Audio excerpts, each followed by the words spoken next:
What's going on, everybody? Welcome to the channel. We're live. Welcome to the City of Impact, episode 23. We're here live in the studio.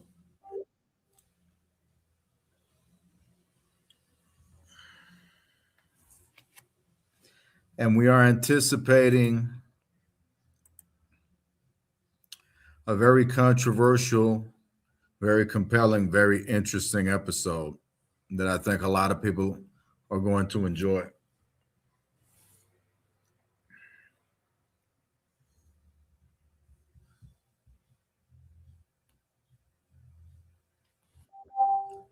This is an episode that has been in the works for quite some time. And I wasn't really sure if I was going to go through with this episode. There was a lot of mixed feelings about it. Different individuals that I've spoken to have opinions and thoughts and feelings about this episode.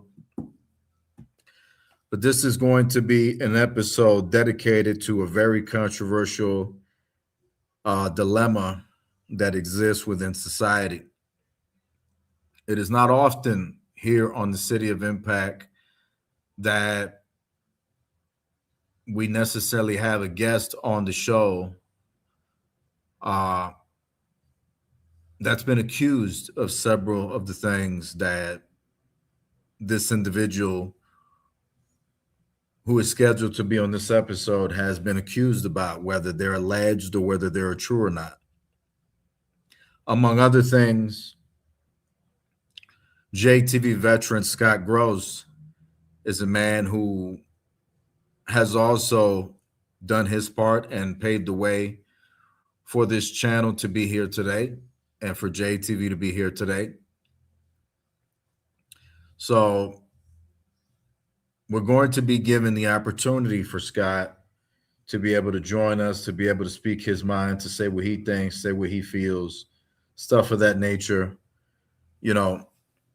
and to be able to have an interaction, a conversation, a dialogue with this individual so that we can be able to bridge the gap and maybe learn a little bit more about Scott Gross that we didn't actually know.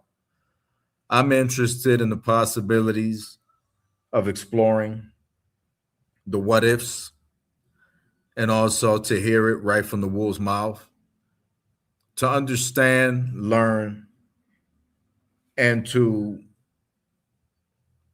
be able to have documented information on this individual that allows us to be able to draw our own conclusions instead of jumping to conclusions through our own thought and assuming. One thing that is very, very popular in CAW or call, whatever you want to call it, is the action of assuming. We assume a lot in call. We jump to conclusions a lot in call. We go off of someone else's perspective, someone else's opinion. We follow what our friends tell us. A lot of you folks tend to do that. I don't do that. I have my own opinion and I commit to my own actions. And all of my actions, most of the time, are varied from or derived from taking time to learn and understand and ask questions and intake as much information as I possibly can when there is a dilemma or an issue at hand. So it's very important to be able to do that. It's most important to do that because when you assume and you go off of somebody else's word, things happen. You make a mistake. Sometimes people go off of a lie, and that can lead to issues and more complications for any party involved in the matter. So it's very important to to learn as much as you can. And that's the reason why I want to give Scott Gross the opportunity to join us here today on the show and to get his side on things. You know, I also would like the opportunity to talk to Scott Gross about his JTV career, his gaming venture within the SVR era of WWE gaming and 2K gaming, whatever you want to call it. And that's the reason why, that's among the reasons why I chose to feature Scott Gross here today on this particular episode of the City of Impact. That's why I wanted to bring him on. So I wanted to be well understood that Scott Gross is not just coming on here as a guest. He's not just coming on here as an invited party, as a friend of mine that's coming on here that I'm buddies with. Scott is coming on here because I'm giving him the opportunity to explain himself on some things. And also for me to talk to Scott about my falling out with him and why I chose to discontinue communications with him some time ago after something that I was told. And I think that today's the best day to be able to pursue this, you know. Scott currently isn't here right now. We're awaiting the arrival of Scott Gross. Scott Gross could be here at any moment. He has plenty of time before he joins us here live. So we're going to take the opportunity to take questions. We're going to take the opportunity to talk on topic and off topic, whatever questions anyone that is tuning into the show may have about professional wrestling or call, whatever you might have, even things that go off topic. I'm very happy to talk about and discuss whatever questions you guys may have for me today. And if you guys even have questions for me, questioning why Scott is on the show, you know, feel free to ask away whatever you like to ask. This is completely transparent, live on air as should be. There is no running from anybody. We are here. We are here to answer the hard questions. It is not meant to be easy. Okay. So we're here. You know, this is the best way to do things. So that's just what it is. So if y'all have any questions about anything that is related to Scott Gross being here, feel free to ask. If you have questions that are not related to Scott Gross being here, feel free to ask whatever you might like to ask. Okay. So that's where I'm at. I'm very happy to be back. In the meantime, while we wait for questions to pop up or Scott Gross to join us, I've been looking forward to another episode of City of Impact for the longest time because it's been a while. Thus far, what I can share with you all is that JTV Chemical Warfare is in the process. It's in production. We're still working on it. Things have become so complex now with being able to do JTV wrestling and call shows that it's very difficult.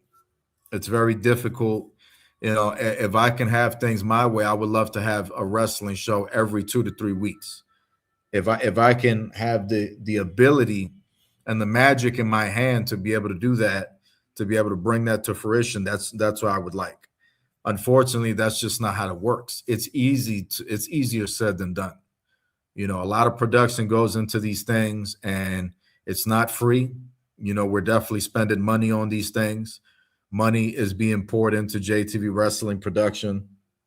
And you know, it can get real tricky. It really can. So all I ask is just to bear with me. Right now, I'm happy to at least share that Chemical Warfare is scheduled for August 2026 release at this particular point in time. So you could put that as a reference and as an estimate on when we should expect chemical warfare. It's looking like August of 2026 at this point in time. So that's where I'm at with that. There's been no updates to JTV Films Power Rangers Rebirth Part 2, as well as JTV Films Terminator Last Call. Nothing we are hiding from that. I'm happy to talk about that as well. I see a lot of what's ups in the comments. I don't see any questions or anything like that. So I'm just going to go off the dome while we wait for Scott to get here and whatnot.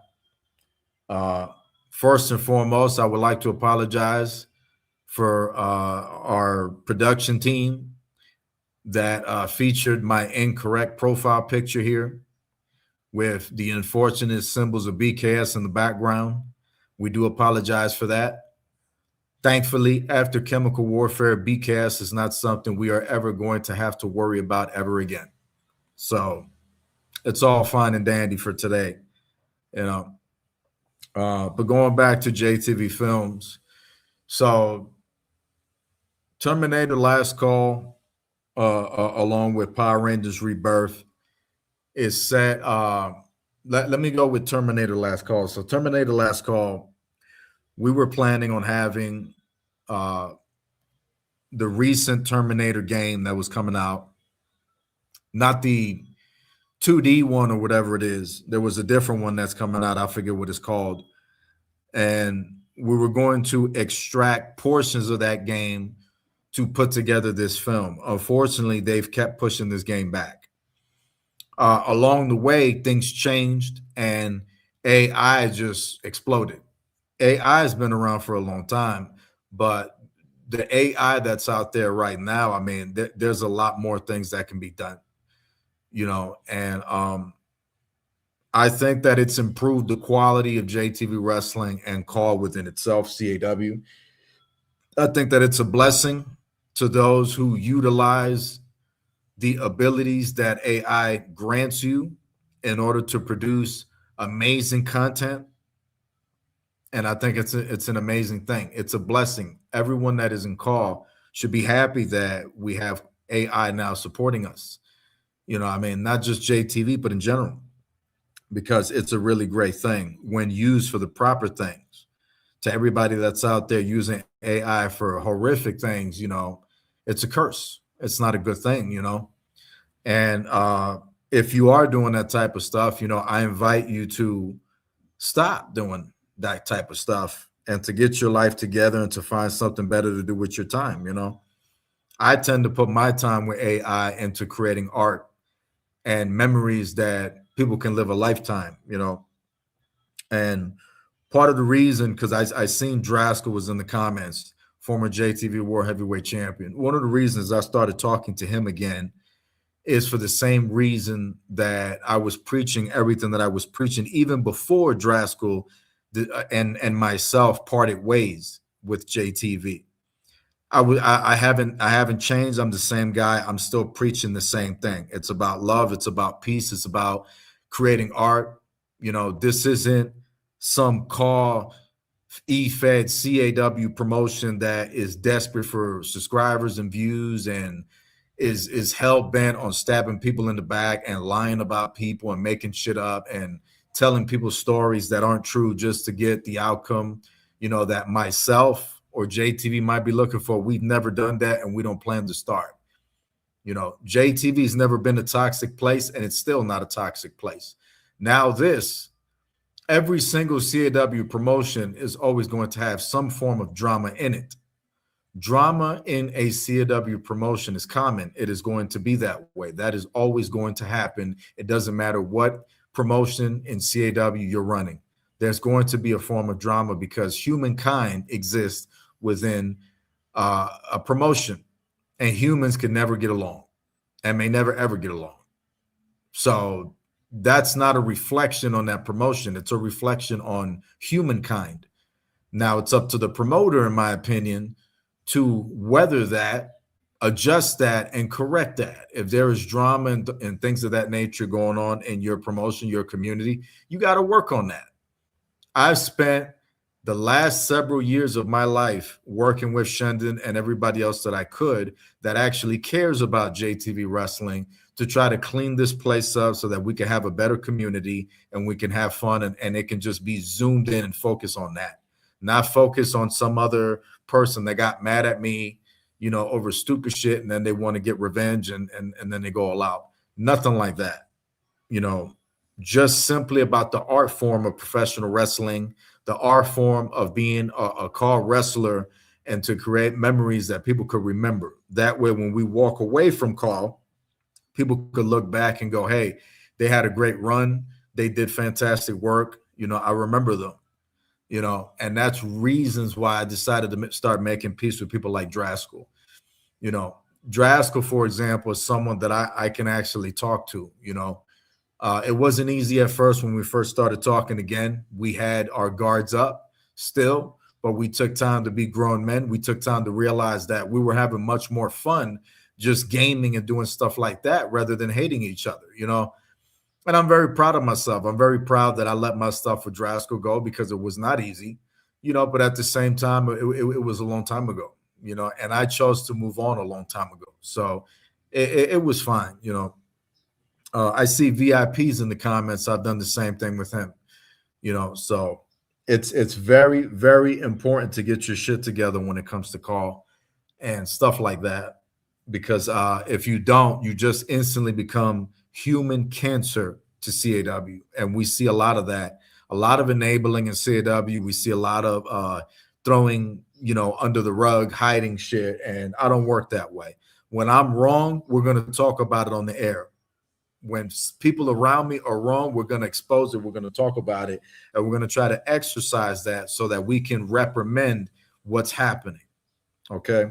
So don't let anybody lie to you about me. Don't let anybody fool you. I've always tell it like it is, and that's not going to change. And some people don't like that, but a lot of people like that. So it's a great thing, and I appreciate the love and respect. Okay.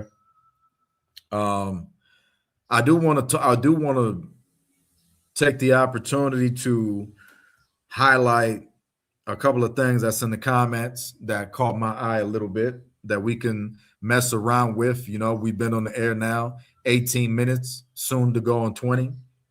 What do I got? VIP says, can we get this comment up? Let's get this comment up there. Let's get these comments up there. So we got VIP in the comments, and VIP says, I'm glad to see the City of Impact back. So am I, VIP. It's been a long time. I wanted to give people content while we work on Chemical Warfare and 2 episodes of Retro Slam going forward, along with JTV Films. I do want to talk about this publicly now that I got VIP on the screen. Me and VIP did had a falling out that I don't necessarily have to go into on air. We worked on it, and I'm happy to say that I'm good with him. For a moment there, Power Rangers Rebirth Part 2 was canceled, even though we didn't publish that information. But I'm happy to say that Power Rangers Rebirth is not going to get canceled. I will be mature enough and I will be an adult to put my differences aside with VIP in order to work together with him and anybody else in JTV who wants to be a part in the production of this film. JTV Talent will be a part of this film, and I will continue to do my part, to produce this film with VIP and others. So Power Rangers Rebirth Part 2 is going to happen along with Terminator Last Call. I can confirm those 2 things at this point in time. John Skinner says, VIP is taking over. Yeah, over my dead body, VIP is, BKS is taking over. Over my dead body, my friend. VIP says, you joining BKS again? No, VIP. I am not joining BKS again, and I've never joined BKS. I took it over. I don't plan to take over BKS ever again. There's nothing there for me to take over. Draskell says BKS likes take a big whiff of the grandmas who fought at the bakers. Okay, that's some good TV right there. I'm just going to keep it moving on that. VIP says, look, DJ Khaled song taking over, going to be playing for BKS. I'm very sure DJ Khaled is not interested in doing any musical performances for BKS VIP, whoever DJ Khaled might be. VIP says, I'm looking forward to Power Rangers Rebirth 2. The fans loved that first one. It was a very successful film. I'm hoping we pay respect to JDF by doing the second film. Well, I could say that I'm honored. The first film did do very, very well. As of today, if we can pull this up really, really quickly, Power Rangers Rebirth, the first film that we put together, and you could look it up on YouTube if you don't believe me. Power Rangers Rebirth today is sitting at an astonishing 2.3 thousand views, and it dropped 10 years ago on YouTube. I'm very proud of that. I thought it was all right.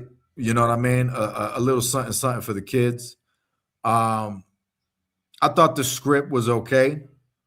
I thought that the visual to the movie looked excellent. I thought it was fantastic for its time in JTV. It could have been better. It definitely could have been better, but it got over and it did very, very well. It's not every day that you can get 2.3 thousand views on YouTube. You know what I mean? So, I mean, that's a win-win. That's a win-win. It's kind of like our WCW show that we did last December is sitting at 4.5 thousand views from 6 months ago. So that's fantastic. You know, I'm very proud of that. We work very hard in JTV. And do I think that we deserve that? No, I think we deserve more than that. I think JTV should have billions of views. You know, this platform should go viral because this channel and myself and the people that I work with are dedicated to making content for pop culture and making content for the community, not making content that's going to get us views that, you know, desperation. We're doing this for the culture. Like today's episode, I'm not doing it for the views. Today's episode I wanted to do because I wanted to bring justice to a lot of people that had issues with Scott Gross, including myself. And that's the reason why I chose to go ahead and try to pursue that. You know what I mean? And we're still waiting on Scott Gross to get here. I got my team trying to contact him right now. But in the meantime, definitely plan to go forward with this film. And I hope it's going to be a success like the first one, if not bigger and better than that. You know what I mean? So let's keep going through the comments here. We got Amber. A quick shout out to Amber Rocks. Hey guys, just woke up. Amber just joined us from a nap. There's nothing like a good nap. You can't go wrong with a good nap. So that's what it is. I myself woke up a couple of hours ago, had me some breakfast, and now I'm here ready to go. Whatever y'all got. John Skinner says, put respect on our name. Kevin Impact says to John Skinner, no. VIP says, you need to get me on here real fast if we got time. This is Scott Gross's episode. I'm going to wait for Scott. You have no business being on here. I don't know that you have anything interesting to say, VIP, but if you stick around, maybe I will. VIP also says, that movie's still the highest grossing film in JTV history. That's true. It is. It is the biggest JTV film that JTV's ever produced. So that is factual. We got ONW in the house. Says, hey, Kevin, I'm in. Good to hear from you guys. Thanks for stopping by. Much love. Show support. Definitely go subscribe to their channel at ONW Southern Hardcore Gaming 7133. Show them some love. I've been in the communities, getting to know a lot of the EFED owners and whatnot, and got the opportunity to know the ONW owners and whatnot, and several individuals that I've talked to. And there seems to be a lot of love for Kevin Impact recently. So the love will definitely be shown back to ONW. Thank you guys for being in the comments. Much love to y'all. I got social media star Iron Wolf in the comments with a comment. And he says, and I quote, speaking of Power Rangers Rebirth, did you see the trailer for Legend of the White Dragon? That comes out August 28th this year. This was the last project that Jason David Frank filmed before he passed away. No, Iron Wolf, I have not had the opportunity to watch the actual trailer. I was aware of the movie for several years. I did follow JDF during the time that he was conducting and going through the process of filming The White Dragon. And I've been excited about the movie for many, many years. When Jason David Frank unfortunately took his own life, or should I say, I assumed that the film was possibly going to get canceled or something like that. Am I happy that the film is coming out? Absolutely. Despite the fact that JDF took his own life, which is very, very unfortunate because he is a legend of time and someone who deserves to be celebrated. I feel that, his legacy speaks for itself. I'm someone that he definitely inspired on the way up.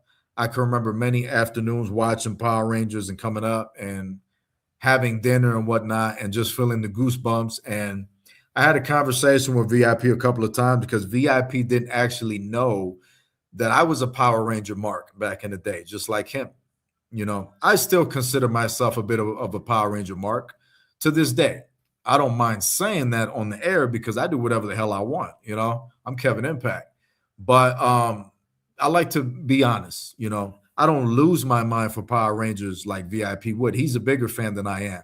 I can tell you that with certainty. But I'm definitely a big Power Ranger fan for sure. Big fan of them. It's very positive.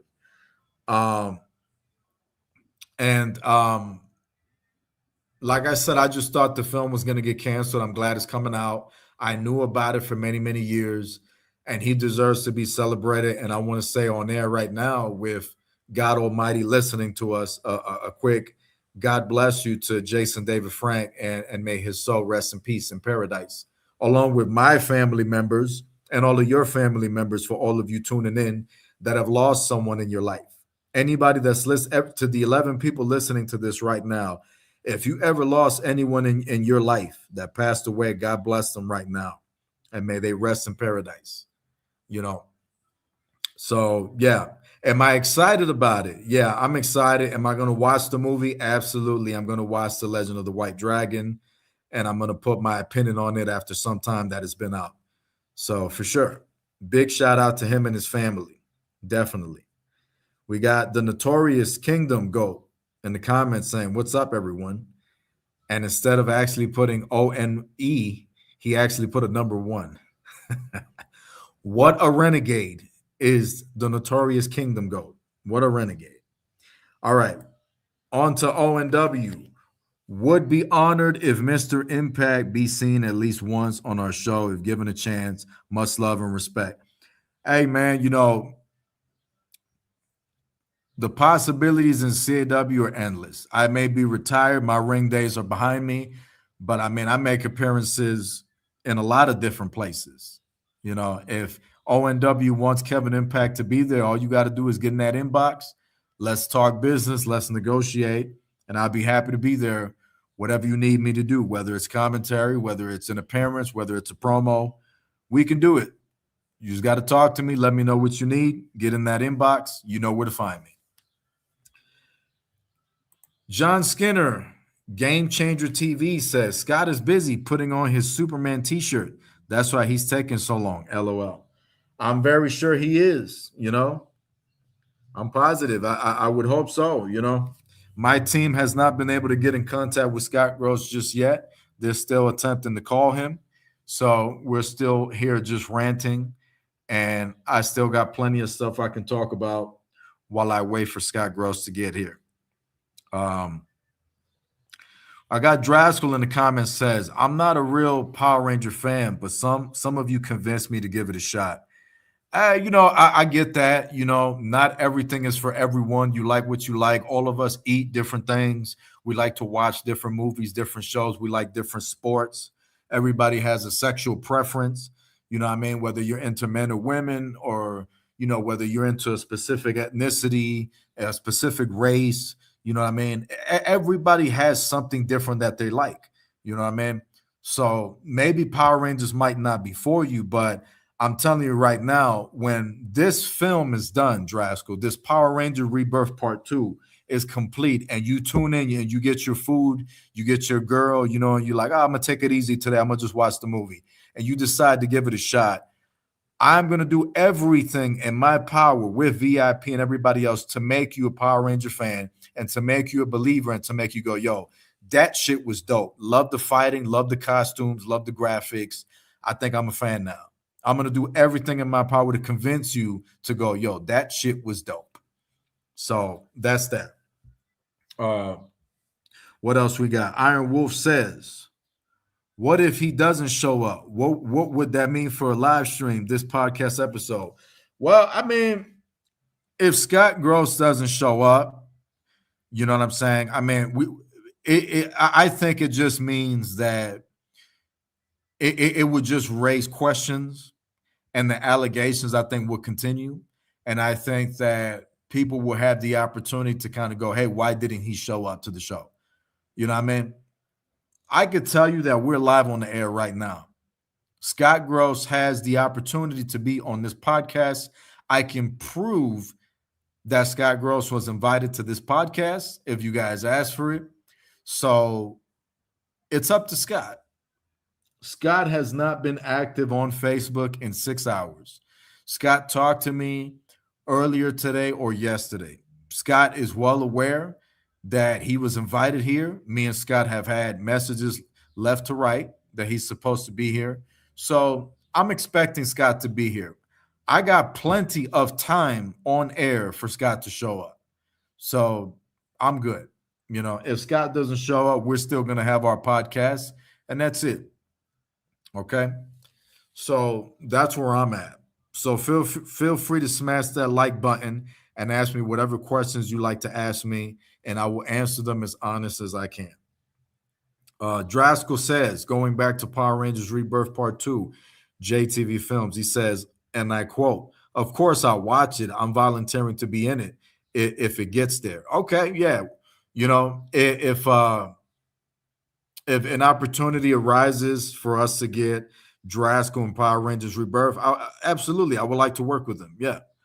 Draskell had a conversation with me the other day that got me hyped, and we had a conversation about Road Rash, because Draskell was in the old JTV Films Road Rash, and I told him you did a fantastic job with Teflon Mike, which is the character that he plays in the movie. And he still, to this day, remember all his lines. He quoted some of his lines when we had a conversation the other day. And, it made me feel good because I don't know if there were people that lied to Draskell and maybe told him I hate him and maybe told him I was trying to manipulate him and get him to fight with, let's say, King Wolf, if you guys remember him, and stuff like that. But it's never been the case. I've never wanted to have them turn on each other. I simply told Draskell what had happened about something. And I never had a problem with Draskell. My only problem with Draskell was just the fact that he had made bad decisions at that point in time. But I did miss Draskell a lot. And I had conversation with Draskell's mom many times in which I realized how close Draskell looked at me and how he looked at me like family. And it did something to me for a long time. And that's the reason why I always felt like he's one of the only ones that I'll ever try to talk to if I ever try. So my relationship with him, I always consider highly. I always cared about him. And even when he was away, I still cared. I still felt like I cared. You know what I mean? I just had hatred in my heart. I had anger in my heart, and I felt betrayed. You know what I mean? But I always felt like he would come back one day. And I'm on air saying this because there's been assumptions on Draskell that are not true. There were lies that were said about Draskell that are not true. So I want to clear that out too. There were individuals within the car community or outside the car community that are post-retired and out of shape that had said Draskell came back to JTV and stuff of that nature. That's not true. Draskell has not returned to JTV Wrestling. Draskell is just enjoying himself within JTV Wrestling. He's been watching the show. He's been living his life. He's been having fun. He's been trying to stay alive and trying to avoid accidents and stuff like that. He's just been chilling. He's been eating food. He's been doing his thing. Okay. If the fact that Draskell chose to game with us and have fun with us and to watch the show and stuff like that bothers you, I think you need to mature. You need to grow a set. You need to put your vagina away if you're a grown man, and you need to just have fun. My inbox is open to anybody that chooses to try to talk to me. If you want to talk to me, it is there. You know what I mean? Draskell has not come back to JTV. Me and Draskell have not discussed anything close besides the fact that I invited him to Mega Rush and he declined that offer 3 times. 3 times he declined that offer, okay, to be a part of Mega Rush. And we still showed him respect in some way, shape, or form. So, no, that's not true. That's a lie that was said about Draskell. But we do show him love and appreciation and respect. And I'm very glad that he's involving himself in the community, and he deserves it because it doesn't matter our falling out. Draskell paved the way for this channel, just like Scott Gross and just like a lot of people in the comments. So whether people like that or not, I mean, that's up to your interpretation. You know what I mean? At the end of the day, Draskell did his shit, and that's what it is.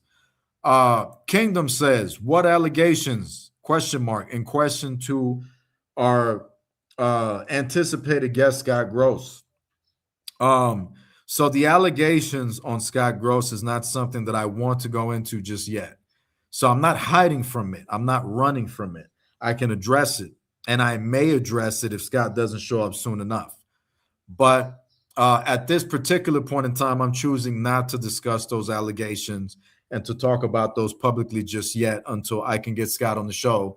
That way he has an opportunity to defend himself and to respond to them instead of just Kevin Impact said. Okay, so we'll come back to that. Going to Iron Wolfman. Iron Wolfman says, I'll be watching Power Rangers Rebirth too. I would absolutely love to also be a part of the film, to also act, since my passion is to become an actor one day. Sure, we will definitely put you on the list as a potential staff member for the film. We'd love to have you. And if you have ideas, as a matter of fact, I'm going to do you a solid, Iron Wolf. I'm going to add you to our JTV Film Power Rangers Rebirth group that we have. And if you have ideas, feel free to be a part of the cast, okay? So I'm actually going to do that right now.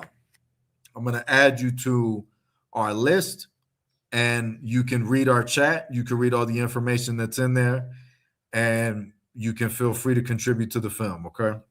So right now, you officially have been added to the group. So you could just look through the group, see what you like. If you have any ideas, feel free to post ideas of the film, whatever you have in there. VIP's in there, Shenda's in there, Chris Conscience is in there. And we're going to be we're still working on this film, and we're going to deliver very soon, okay? We got Miss J. Saray in the comments. Morning, y'all. How's it going, Miss J. Saray? Good to have you in the comments. Much love to you. Mark Bennon is in the comments, says, I'll even join the cast. We'll keep you posted, Mark. You know, if we need something, we will definitely keep you posted. And he also says, hey, Kevin. So hello to you, Mark Ben. Maverick is in the comments. And once again, guys, feel free to smash that like button. And subscribe to the channel if you're new. We got Maverick in the comments saying, just join. Where's the gross? I wish I knew. He's not here. Our team is still trying to contact Scott Gross. We have been on the air for 41 minutes. Scott Gross has yet to arrive. The show tends to be 3 hours, so Scott still has about 2 hours and about 19 minutes to join us. So Scott Gross is actually not late. He just hasn't joined yet, according to our show schedule. So we'll see. We are anticipating for Scott to be here at any moment. If Scott does not show up, I mean, it's his loss, you know, but the opportunity is there. We shall see. So what else do we have in the comments? Iron Wolf says, if you guys have opinions about someone or if someone is bothering you, Kevin DMs is always open. If you ever need anyone to talk to, if feeling uncomfortable, since here in JTV, we look out for everyone. Absolutely.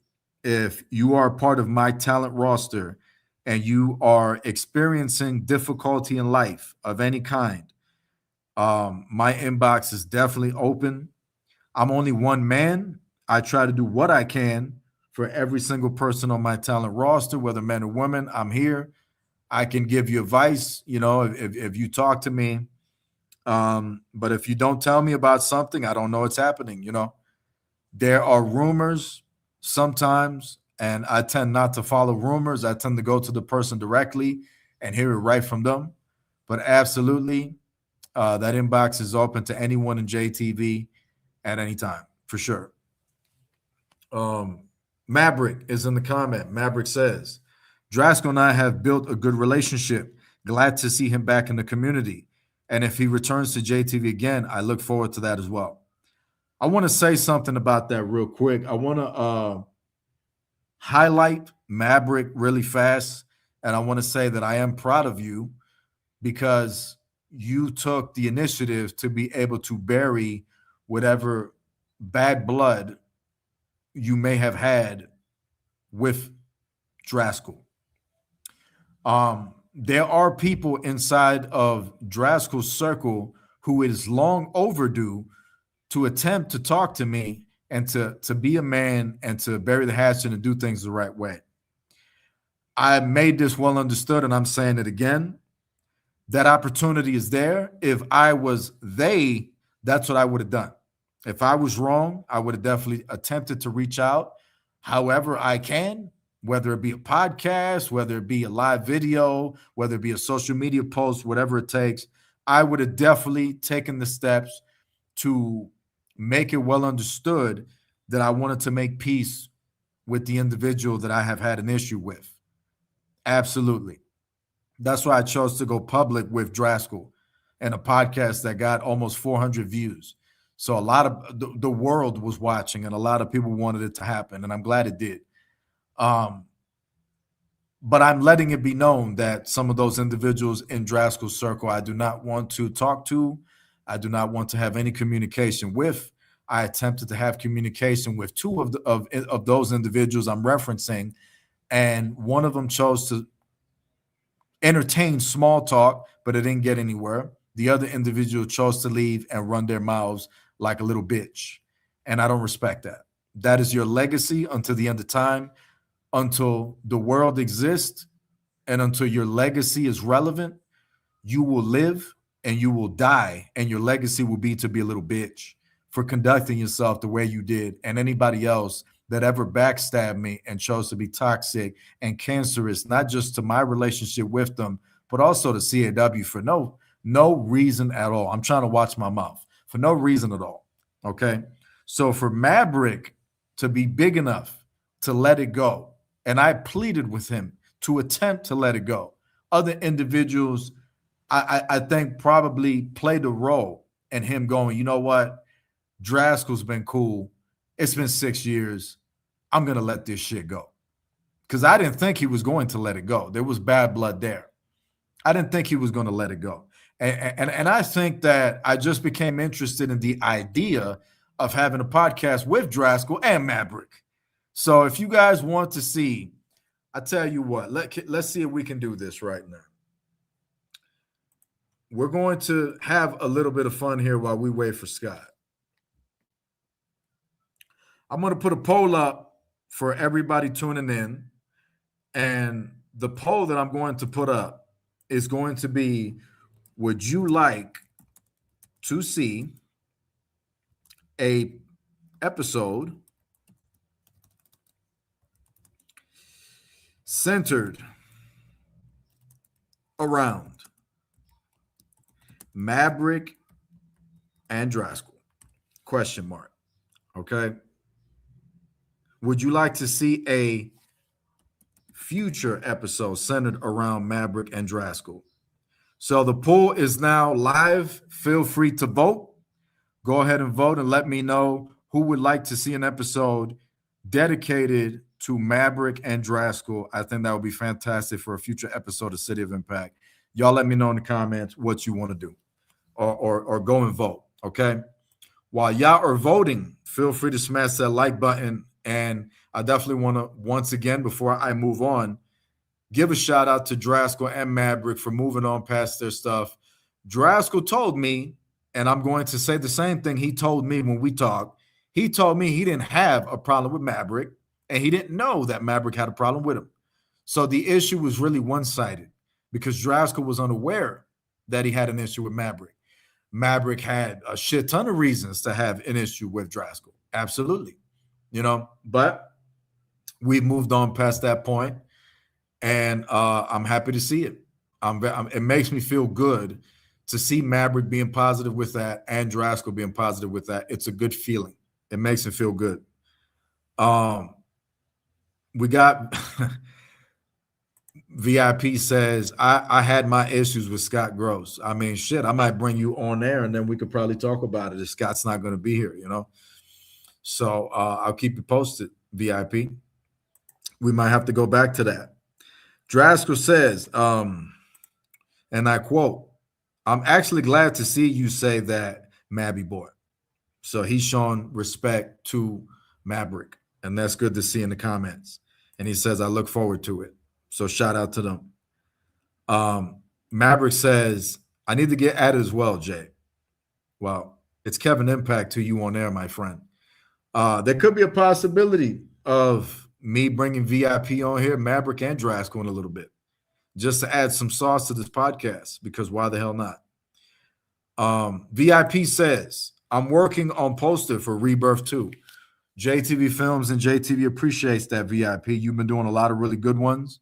I think you've been doing a good job with AI recently. I've said that before on this show. So shout out to you. VIP also says, maybe Scott's scared. I don't think so. I think Scott is probably asleep, to be honest with you. Or I think something came up. He didn't contact me, so I'm pretty sure Scott probably passed out. Scott Gross is probably the oldest member of the JTV community ever in history, working into his 60s. So we need to kind of cut the man a little break here.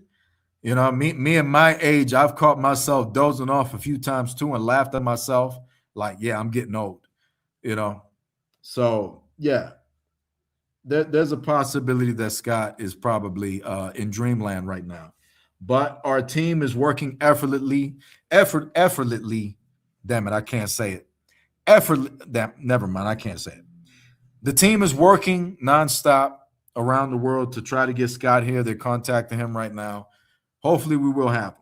So we're going to keep it moving. Mark Bennett says, I'm happy he's back. Draskell's a positive step in the right direction. Possibly more could return.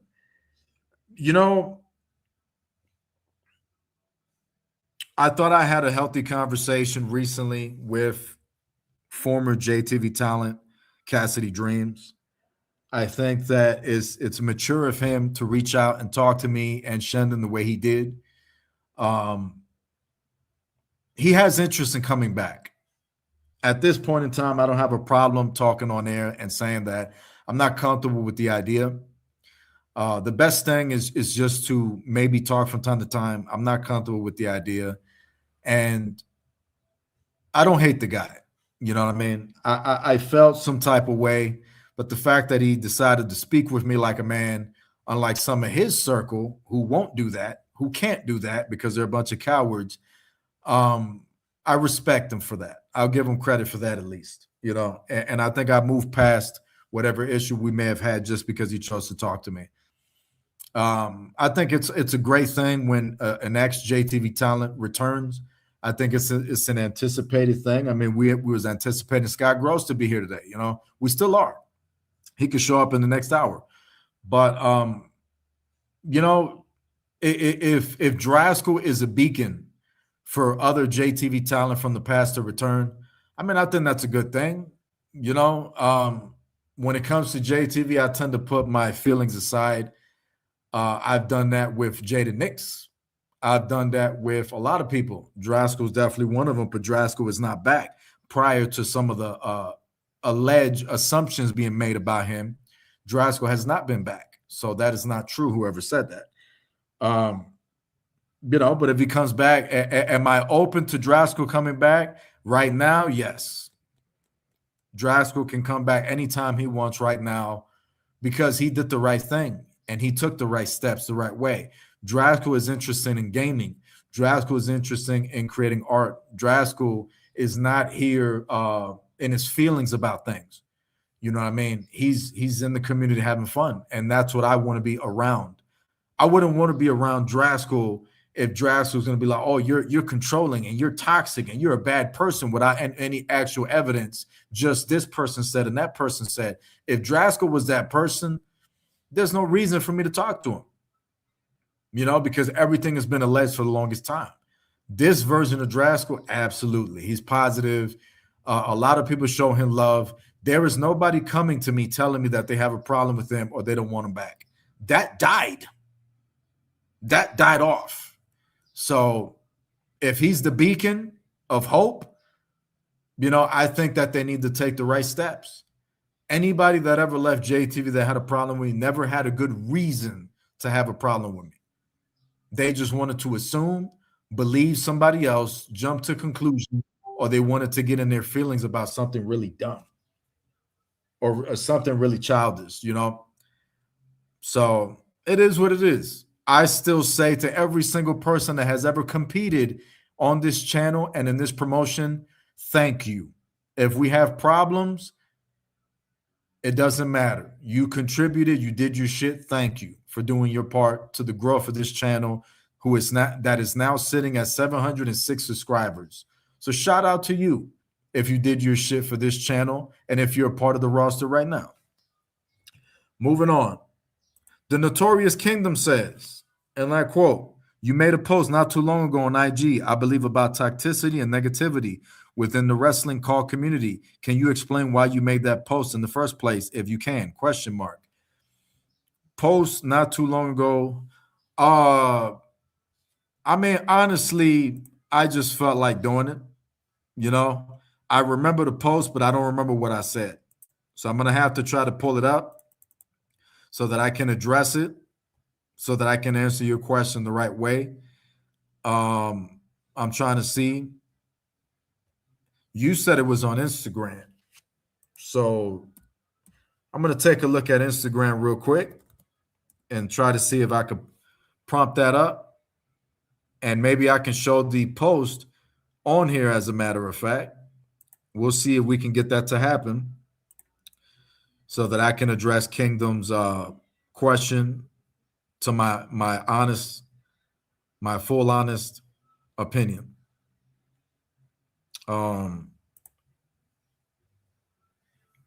Okay, I don't see it on Instagram. I don't see it on Instagram, so it's not on Instagram.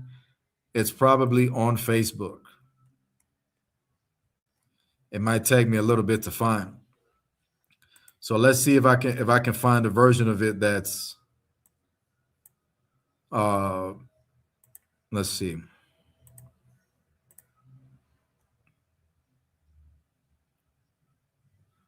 If I can't find it fast enough, I'll just answer the question as honest as I can. But at this point in time, I'm not seeing it. I'm attempting to find it, locate it the quickest way. I post a lot of shit on my Kevin Impact Facebook, so bear with me.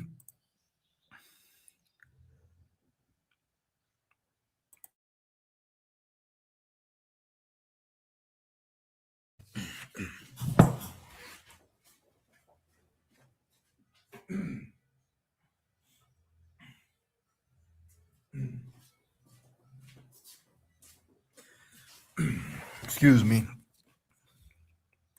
Kind of lost my voice there for a moment.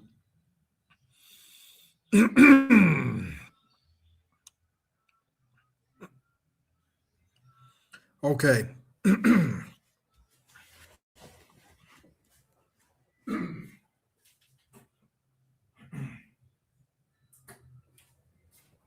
Probably lost my damn voice because I was been talking so damn much.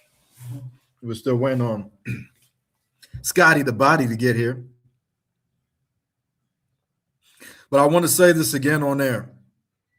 I don't believe that Scott is running from this podcast. I don't believe he's hiding. I think that Scott is just generally, he passed out.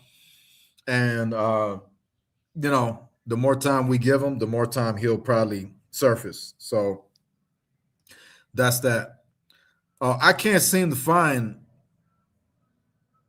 that post anywhere. But what I can say is that I just felt like doing it. There's times I feel like I gotta speak my mind, and I guess that was just one of those times I feel like I gotta speak my mind to answer that question honestly, to the best of my ability. Going to Iron Wolfman. It's like one of those wrestling pay-per-views where we question where that person is, and it feels like they don't show up. And then at the end, they show up. It's like the one big return. Watch he shows up late. I think it's possible that Scott will be here, but it's just like I said, if he doesn't show, this is his opportunity. I like to be very, very transparent. I don't like to do fake shit. If Scott does not show up here today at this podcast, you will never, ever see Scott on this show. That's straight up. That's as honest as I can be. This is Scott Gross's opportunity. And it's already almost, it's about to hit an hour and Scott hasn't showed up yet. Okay. So with agreed upon too. So if he doesn't show, he doesn't show. You know what I mean? This is his opportunity. You guys are still getting a show from me. I'm on air. I'm answering questions. I'm here talking. We can have fun. I can bring anybody I want on this show. So it doesn't affect this show for Scott not to show up. It just doesn't. You know, it now, does it affect Scott's reputation to not show up? Absolutely. It doesn't look good on Scott. But, you know, like I said, it says he was active 6 hours ago. So it doesn't look like Scott is necessarily running from this. Scott agreed to this and he's been talking to me. So he's not hiding from this. Scott is probably just out cold. He probably wasn't able to get sleep last night. And that's probably why he's not here right now. You know what I mean? So considering the fact that it's hit the 6 hour mark on his Facebook, I think he's getting ready to wake up in a bit. But I'm going to keep going, okay? Mark Bennon says, and I quote, and I'm also proud of Maverick for that as well. So I'm assuming that Mark Bennon is alluding to the fact that he is proud of Maverick for making amends with Draskell, which I think it's great sportsmanship. And it's a good sign of good faith. It's a sign of good faith. Going back to the Wolfman, he says, and I quote, a future episode of Mason's Steel and how it was brought back to JTV would have been very interesting as well. I would want people to get to know me more just in case if they have no idea who I am. Anytime, anywhere, any place. Would love to have you on the City of Impact. I would even like to even nominate you for the next episode 24 of City of Impact, to be a guest on the show if you would like, Mason. I also want to take the time to have someone else on the show who I would like to invite to a future episode, Mr. Kingdom. I'm going to put your comment that I was reading back up.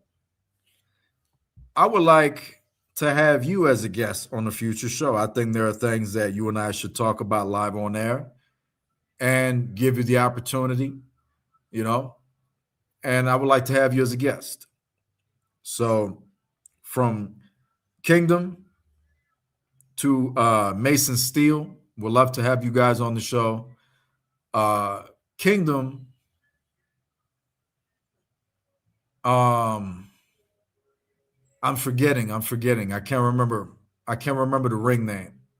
But if you could put your ring name in the comments and put the name of your promotion, I think it's GCW, put the full name to GCW on there. I think that'd be great for those individuals who want to try to contact you or go into your community and whatnot. Maybe follow you on YouTube. You know, that's his account right there. I'm going to keep it moving. Iron Wolf also says, and I quote, "I'm proud to be part of this positive community." Hey, man, it's a good thing. You know, it's very hard to find a lot of positive communities in call.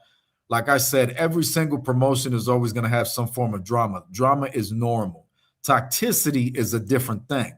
Drama to where people argue, they don't like each other, they have an opinion, this person said that, is one thing. But toxicity to where someone's trying to get your address, somebody's putting your pictures up, somebody's trying to get you kicked out of the community, somebody's trying to wish death upon you or try to get you killed, try to get you jumped in real life, try to kill you, that's horrible. That is past the video game, that is past call. It's not a good thing, so I would not recommend stuff like that. If you are in communities like that, it's time to go. You know what I mean? It's just not going to work. And if the promoter is not going to do their part to fix that and to address that, then it's a done deal. Iron Wolf also says, and I quote, I had my issues as well with Scott. I'm probably going to bring you on the show because I have interest in talking with you now about that, Mason. Bring you on the show here momentarily. So be ready, because I'm probably going to bring you on the show so we could talk about that and explore those things and discuss them in great detail. Okay. Maverick says, I added to the chat for PR.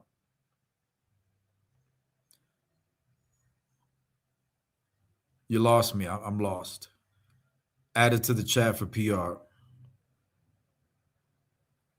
I got lost. We're going to have to come back to him. He says, thank you to the 4 people that said yes and to the 1 person that said no. Okay. I got to look at the votes. He just reminded me. Let's go back to the votes. So I don't know who voted.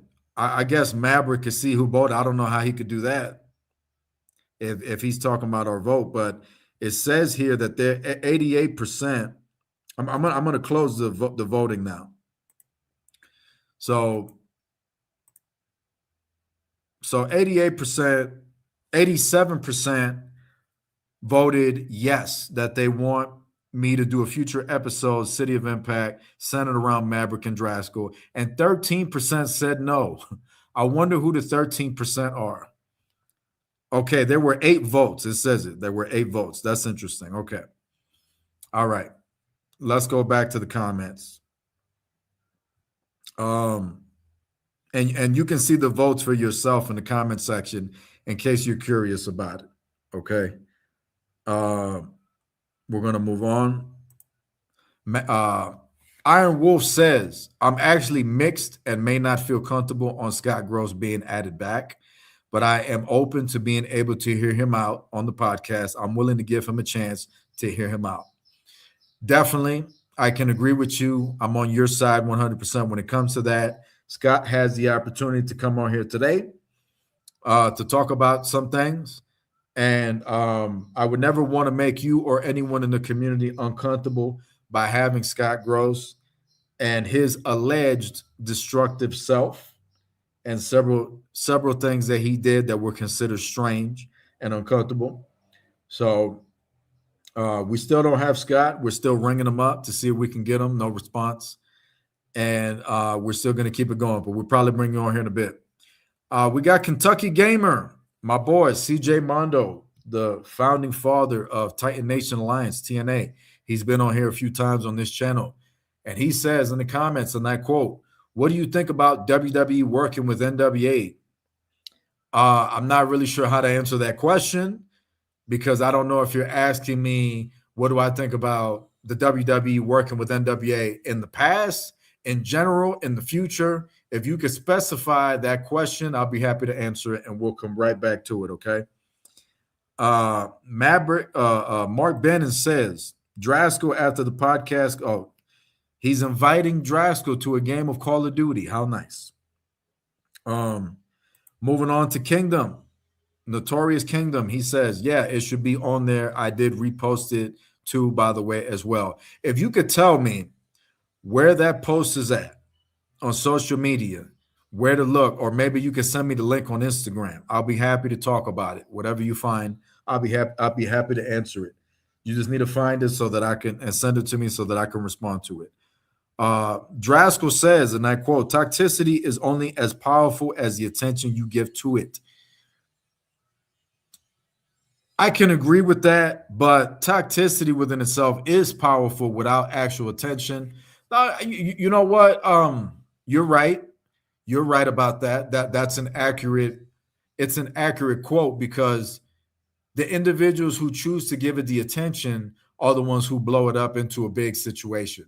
So I do agree with that. I do agree with that. That is true in its entirety. That is true. That is true. I agree with that. You know, I just think that toxicity, real toxicity, I'm not talking about two people having issues with each other and arguing. I'm talking about trying to get somebody's address. I'm talking about trying to breaking somebody's house. You know what I mean? Something serious. I'm talking about calling somebody out in real life for a fight. It garners attention on its own. You know what I mean? It's hard to avoid not giving it attention. You know what I mean? It becomes an issue. And there are a lot of people who just don't know how to deal with it. They deal with it and they make it worse. They enable it instead of addressing it. I'm someone that if I have two of my friends that are having problems and one of my friends did something to my other friend that they were wrong about, I'm not going to go, oh, my friend is cool with me. I'm not going to judge him. You know, I'm not going to enable him. I'm going to go, oh, you did this to our friend or my friend. I'm going to cut communications with you because it was hurtful and it was wrong. And you messed up what you did. You know what I mean? I'm not going to associate with you because what you did is wrong. We can't be friends because what you're doing is not correct. You know what I mean? And that's just how I'm built. That's how I'm wired. A lot of people don't do that. A lot of people will enable. They'll make excuses. They'll be like, oh, this is my friend. And, well, they didn't do anything to me, so I'm going to support them. And I just think that that's toxic behavior. It's not a good way to think, you know? But I do agree with this quote right here by Drasko. Iron Wolf says, and I quote, "I'm looking on both JTV Wrestling account and Kevin Impact account. I don't see the post either." Yeah, I don't.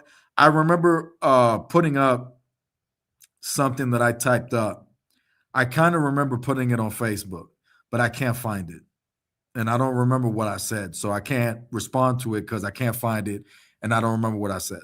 So if anybody finds it, message me it on either Instagram or Facebook or whatever. Wherever I posted it, send it to me, and I'll be happy to respond to it. Okay.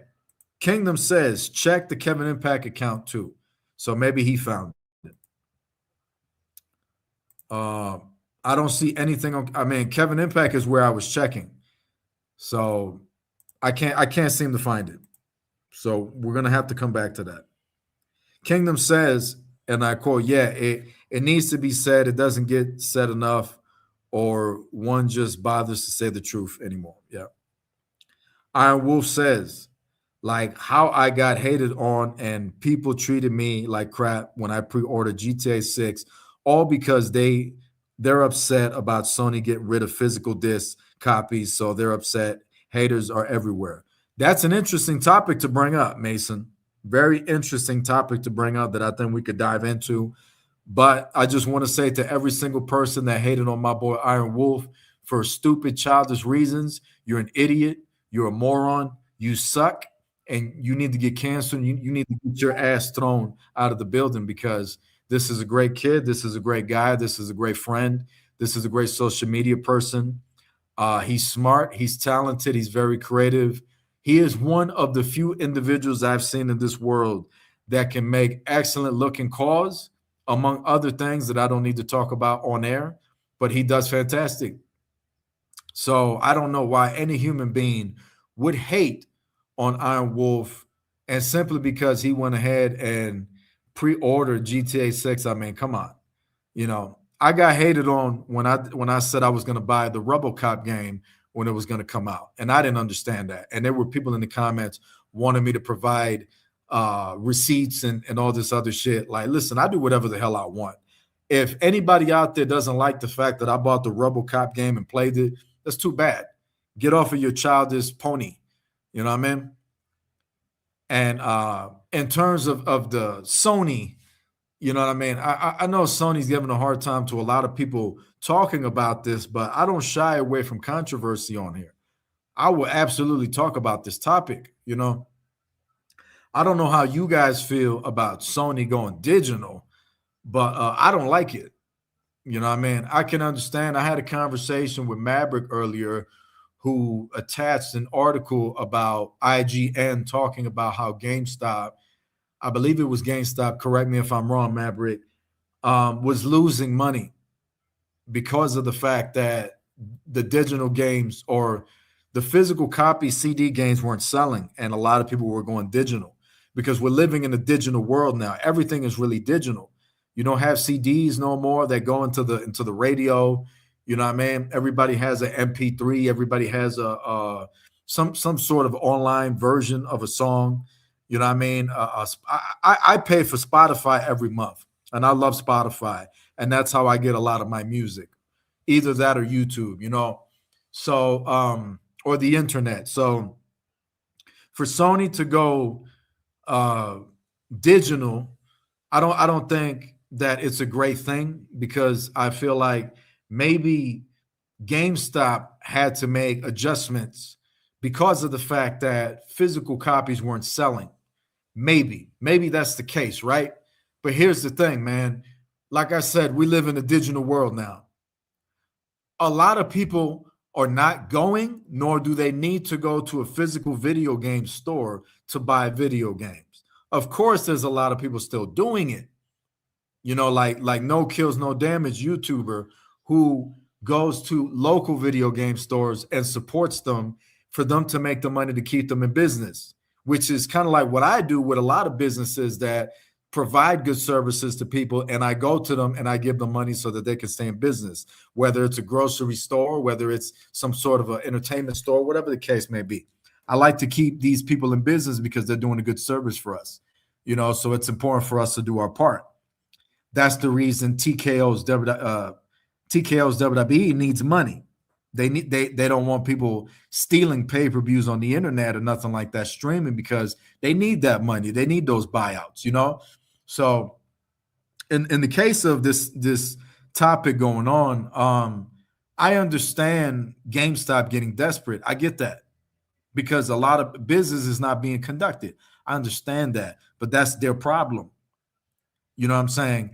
To have a GameStop up, man, it's like having a VCR store.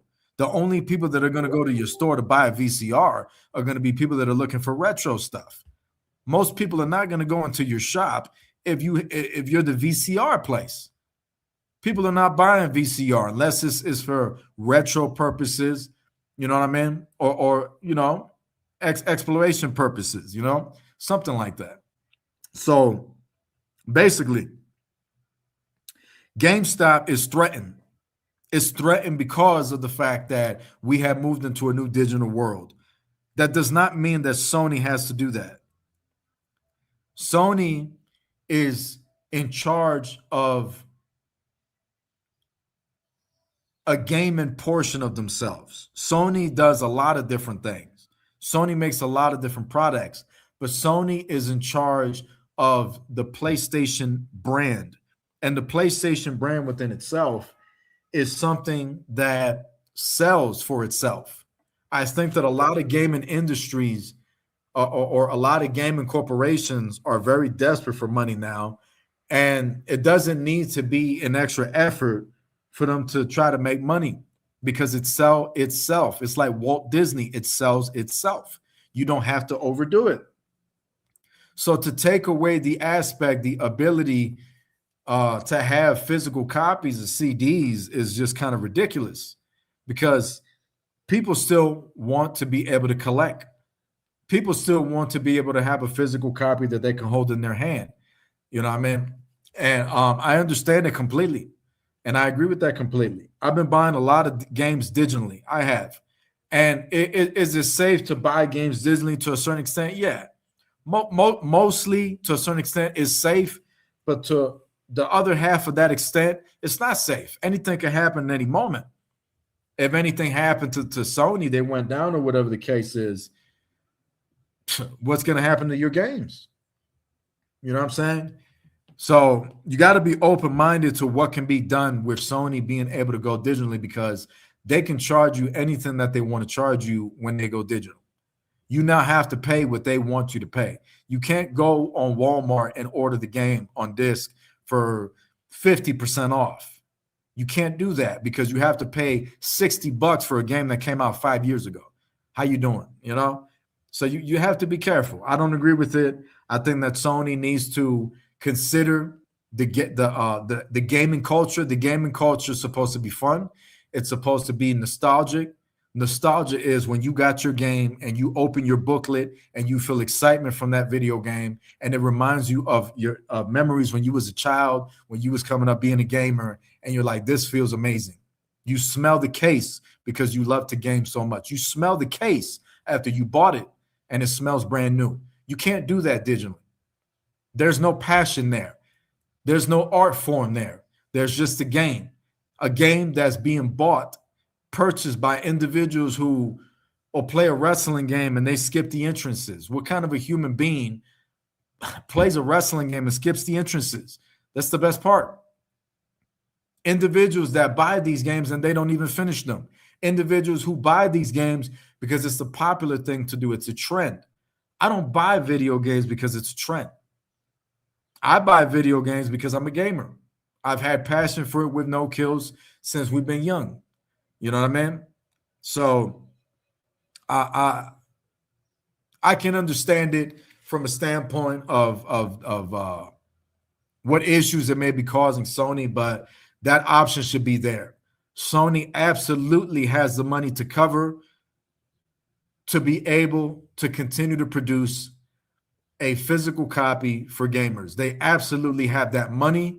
They're making money like crazy. They're good. This is nothing more than a scheme to be able to deceive you and to control you. And I say, fight the good fight. Stand for it. Don't let physical copies die off. And that's what I'll say about that, and I'll keep it moving.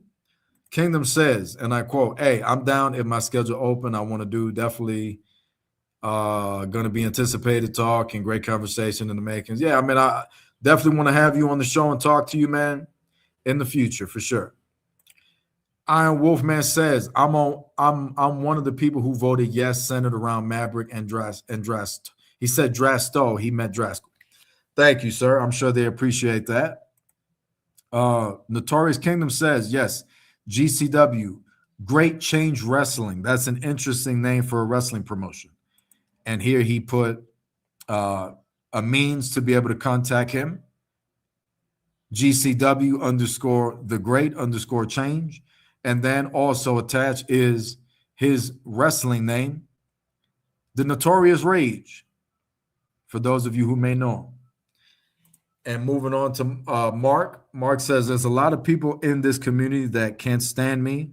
My apologies for ever associating with these people, especially someone that accused me of their own demise in JTV. To that one person, GFY. Well, Mark's putting it out there. That's how he feels, and I respect it. VIP says, is Scott running scared? I don't think so. Once again, I'm going to defend Scott. I don't think he's running scared. I just think Scott is asleep. We have Corey Flash in the comments. Mr. Corey Hayes, the famous wrestling writer, is in the comments. He says Scott is a tremendo pendejo. Tremendo pendejo. Now he's going to make me talk in Spanish while I'm calling Scott on the phone. Thank you for that, Corey. Mark Bannon says, well, look who showed up. He, Corey. Indeed. Notorious Kingdom says, it's on the JTV IG. Okay. So I'm going to pop that up.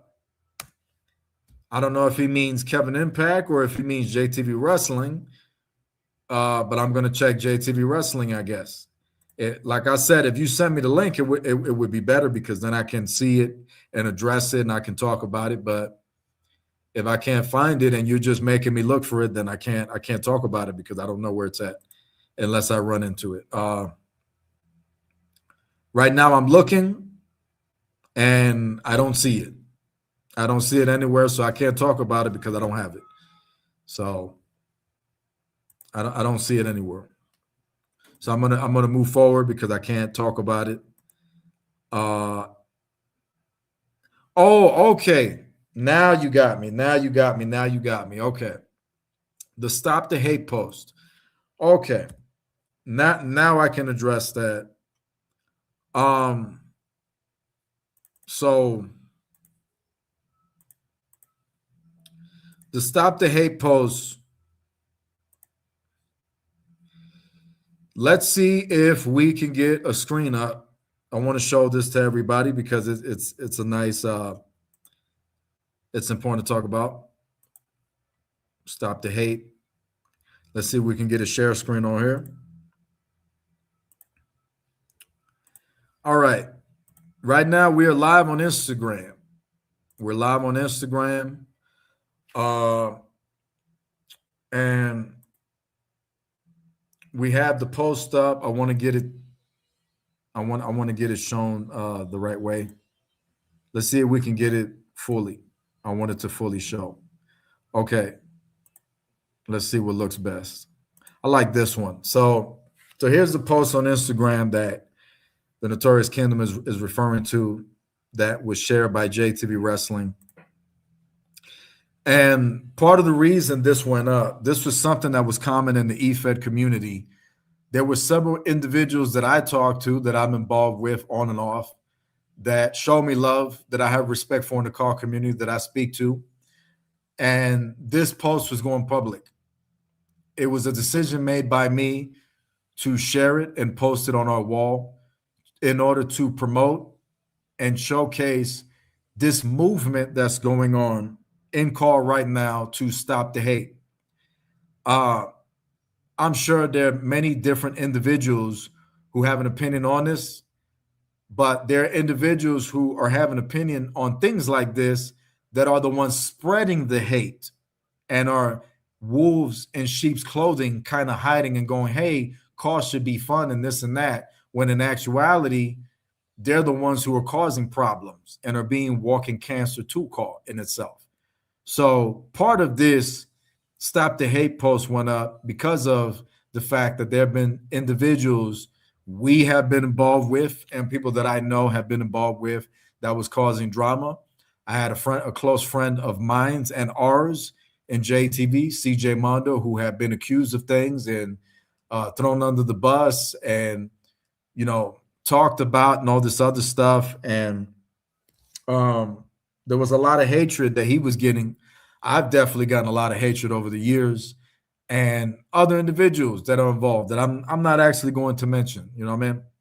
But in terms of what was said, we are all for the positive movement going on. We must not enable pedophiles and toxic people and people who bring cancer to call. We must blacklist all who dwell in hatred and manipulation.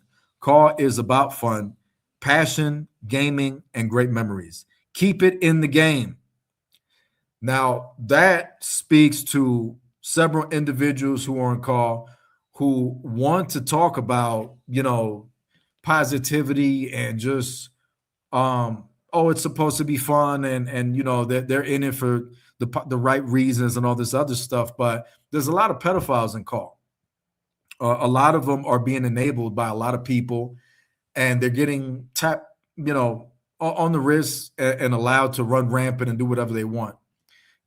There's not enough evidence that's coming out because, the Justice Department doesn't really make it top tier priority to investigate and go after pedophiles. They don't really give a shit. A pedophile go to jail 2 weeks, 3 weeks, a month, 2 months, 6 months, maybe less. They'll get out, no problem. Some pedophiles go away for a long time, but there's a lot of them who just get away with a slap on the wrist, and it's no big deal in the eyes of the law and in the eyes of people who like, well, this is my friend and he never did anything to me, so I'm going to support them and I'm going to play games with them, and they're going to be in my EFED and they're going to be in my community because they didn't do nothing to me. But the thing about that, you fucking idiot, is that you don't realize that you're enabling these individuals, and by default, it makes you a pedophile. It makes you a pedophile supporter. So if you're a pedophile supporting call, you ain't shit. It's just that simple. I've had several individuals like this in JTV that I've come across that I kicked the fuck out of JTV. You know what I'm saying? One person who I disposed of back in when I found out about it in like 2020, when I spoke to his girlfriend, was someone by the ring name of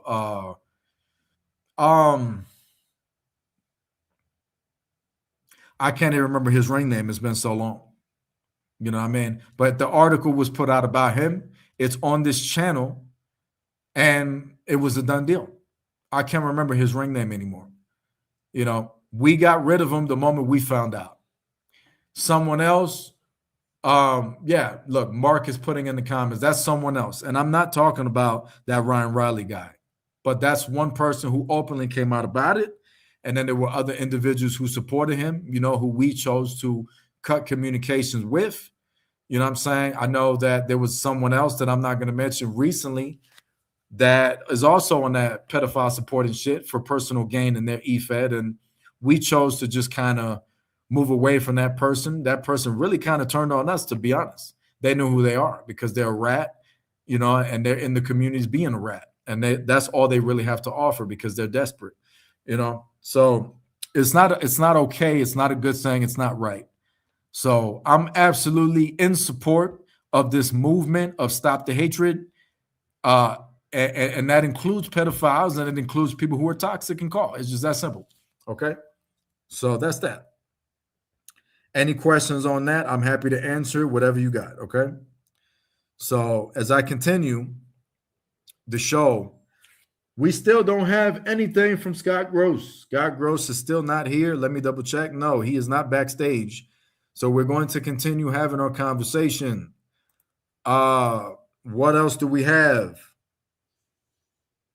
VIP says he's got good news. VIP says, I want to announce everyone in JTV, my surgery on my shoulder been scheduled for August 24th. JTV Wrestling would like to take this time to wish VIP a very safe and successful surgery, and also a very happy and speedy recovery post-surgery. And Mark Bannon says, that sucks, VIP. I am not really sure why Mark would say that. If he's getting surgery, that means that he's going to be more than likely better. So I don't understand why that would suck. I mean, it would suck if it doesn't go well. But here we're wishing VIP it goes well. So that's that. Iron Wolfman says maybe the post is, oh no, well, we found the post already, so we're going to disregard that. Keep it moving. Mark alluded to him buying the RoboCop game. I think that's an absolute great game. We have the ONW owner says a man has his own choices, to be honest. That's his First Amendment right. I don't know what you mean by that. If we can go back to that, I'll be happy to talk about that. I don't know. I don't know what he was referring to. Iron Wolfman says they keep putting on my post calling me a sellout since I bought a game digitally. Oh, okay. I see. Okay. So they're calling you a sellout because you bought it digitally. All right. Okay. Well, I have nothing to add to that besides this. Why did you buy the game digitally instead of buying it physically?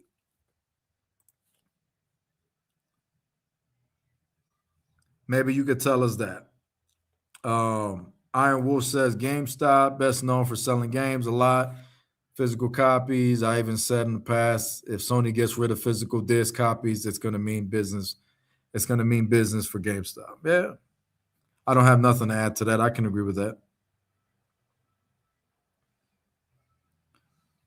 Let's see what else is in the comments that catches my attention. Yes, sir. Yes, sir. Yes, sir. Physical copies. Kevin Impact. Ball. Okay, okay. Keep it going down. Okay, we are 1 hour and 32 minutes into the show. We have 1 hour and 32 minutes until we close the show. So since Scott is not here yet, and we are not getting no Scott Gross right now, I want to take the opportunity to bring Iron Wolf to the show. Okay. I want to bring Iron Wolf to the show and I want to talk to him a little bit. So, Iron Wolf, man, I'm going to invite you to the show uh, as a guest, as an invited guest. What do I got? I thought I messaged you already. What the heck? Okay. Well, nonetheless, we're going to invite Iron Wolf to the show. Iron Wolf, man, if you want to join, I just sent you a card key in your inbox for you to join.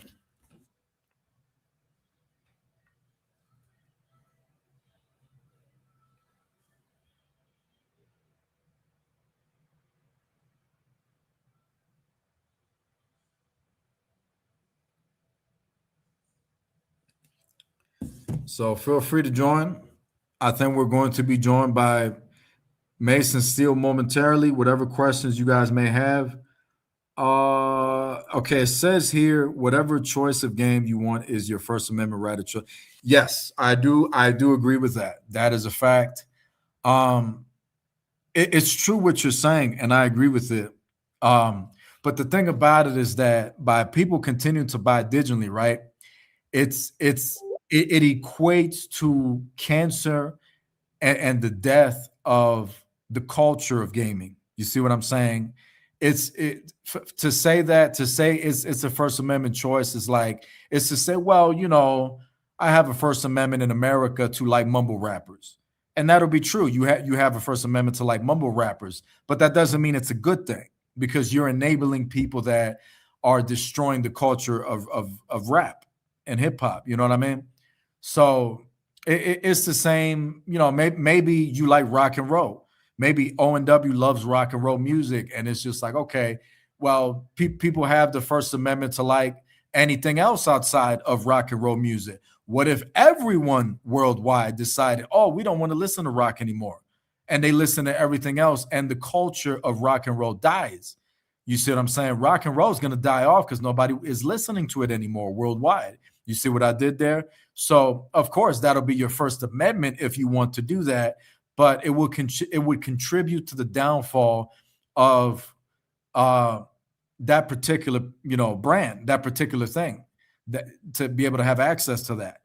And it is a First Amendment for you to buy games digitally, but the more people do it, if that outweighs people buying the physical disc, it's just going to die off. You know what I mean? So it's not a positive thing to buy it digitally. It's a right given by the great country of America. Love America, love my home for sure. But in terms of that particular thing, it's a toxic movement. In my opinion. So On to the show, though. I got Mason Wolf backstage. I'm going to bring him on the show right now. Mason, welcome to the show. Hello, hello. Can you hear me? I can hear you loud and clear. What's going on, buddy? Nothing much. Hey, I got an update for you. Sure. So I got in contact with Scott since I found his old PlayStation to see if he still uses it. Yeah. And I wrote him on PlayStation. I said, "Are you currently on PlayStation? Kevin Impact is waiting for you." The guy from JTV. And he just wrote me back and he said, and I quote, "I'm at the hospital. Dad had a heart attack. Me and are in the waiting room. He is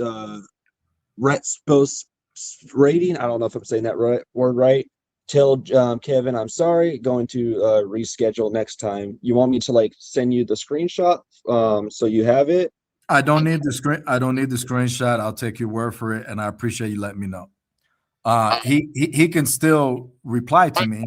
He could have at least replied to me and told me that. But I appreciate the fact that you did that for me. It means a lot.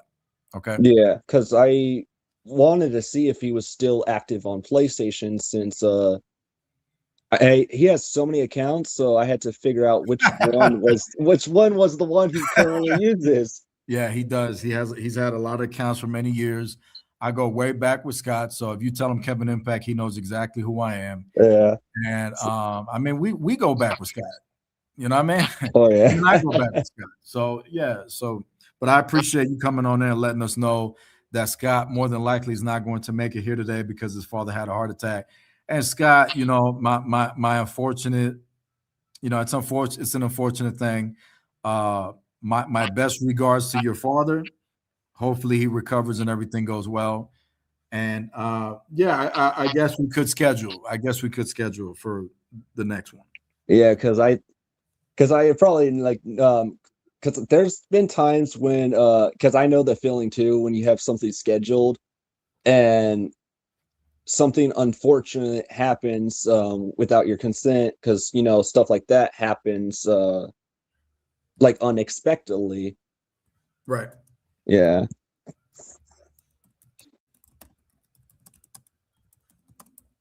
Oh, Okay. and also to the GTA question, because I don't know if you went towards it. The reason why I got it digitally is because it wasn't going to have a disc copy, and with how big Grand Theft Auto 6 is, with how the anticipated game of the year, I wanted to be able to play it day one because of with it being GTA and how all out Rockstar Games goes. It completely skipped my mind that I forgot that GTA 6 is only digital. I completely forgot about that. I'm asking you a dumb question. Yeah, I forgot. I knew it was going to be digital. I completely forgot. Yeah. So that's that. Every single person that hated on you for that is fucking stupid. How can they hate on you? I feel like I probably get exactly where they're coming from, because before Sony, this is the way people see it too, and I kind of get where they're coming from.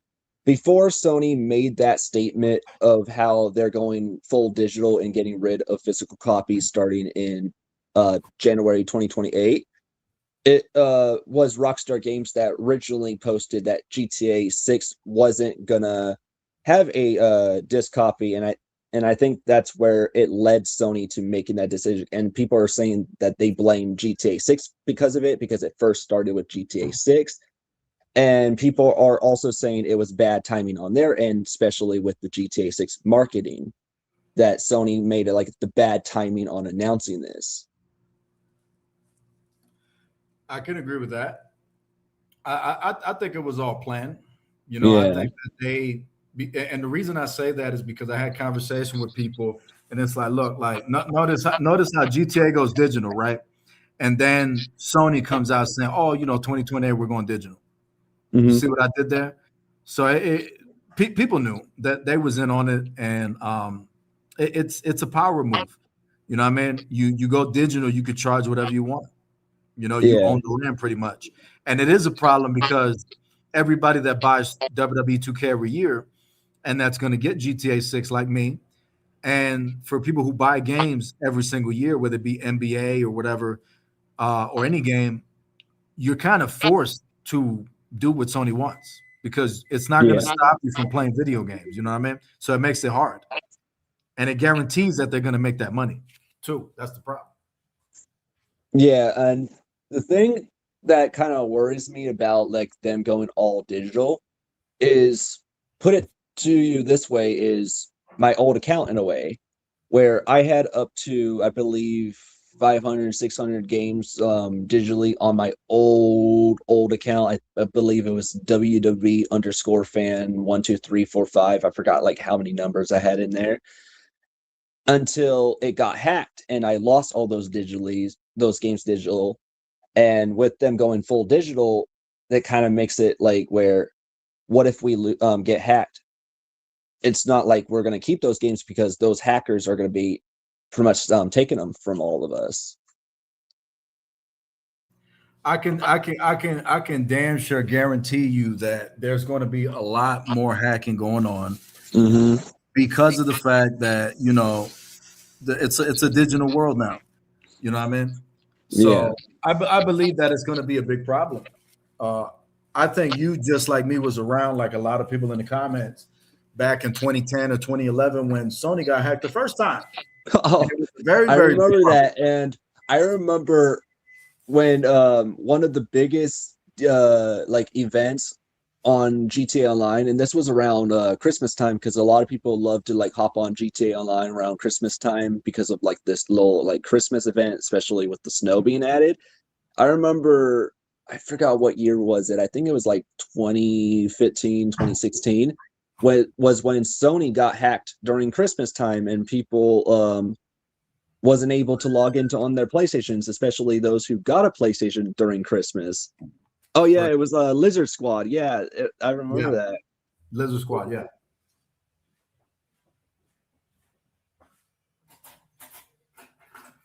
Yeah, it also happened on Halloween.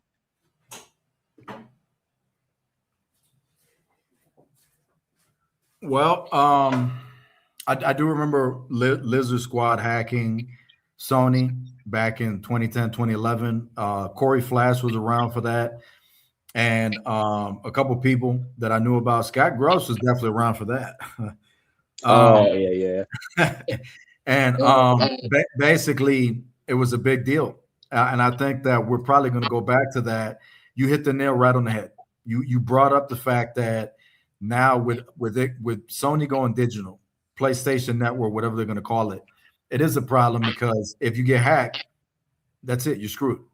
If you can't get your account back, you're screwed. Mm-hmm. It's just going to disappear.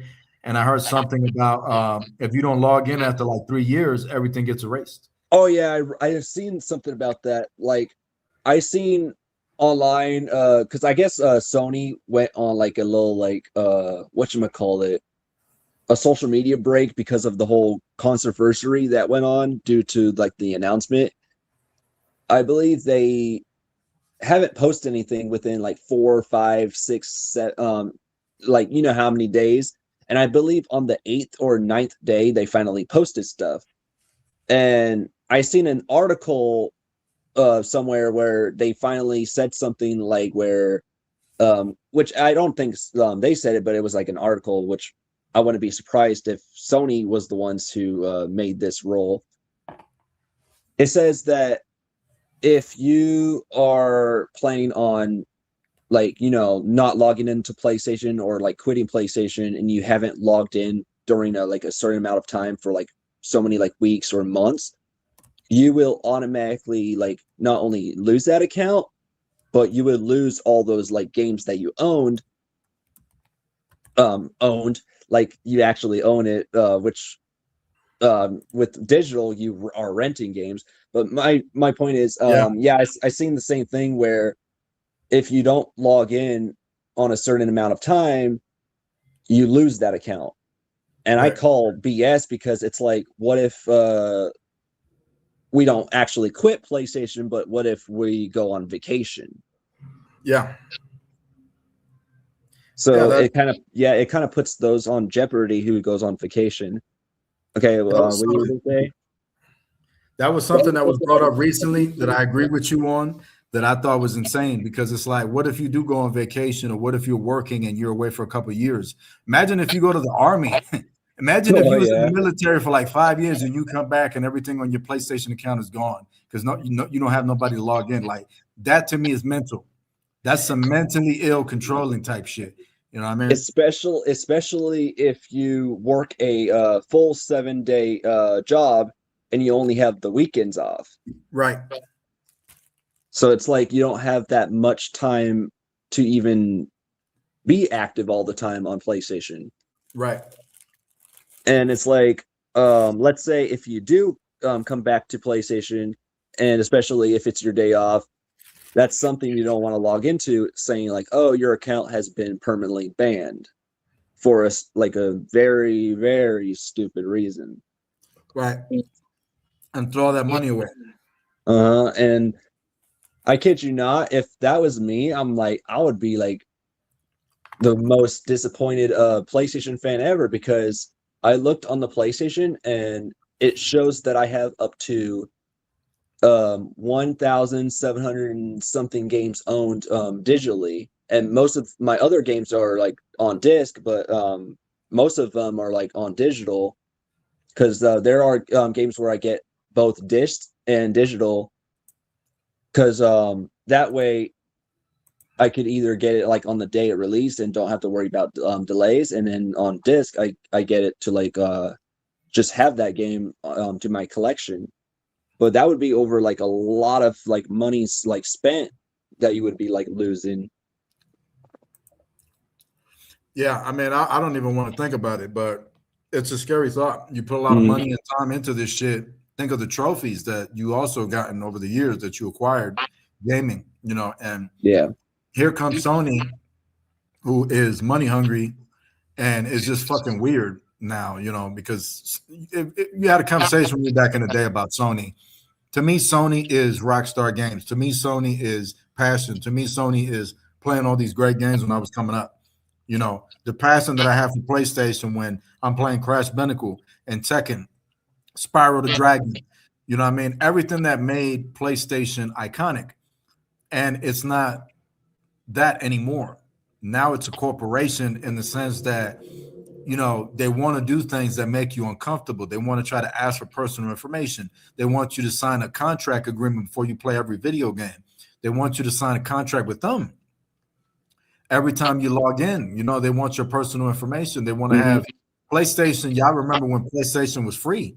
Yeah. PlayStation was free on PS3 online, and then they started charging for online, and they made themselves an option when they did that, because it used to be like, oh, why would I get an Xbox? I'm going to PlayStation. It's free. Oh, Oh, speaking of Xbox, I saw Mark's comment and I wanted to kind of like go over what like Mark Bannon said, where he's like, Halo is out next week. Well, speaking of Halo, I seen on social media where a couple Xbox players got Halo early, especially those who got the collector edition, and they've been doing the collector's edition unboxing videos where it came with a disc.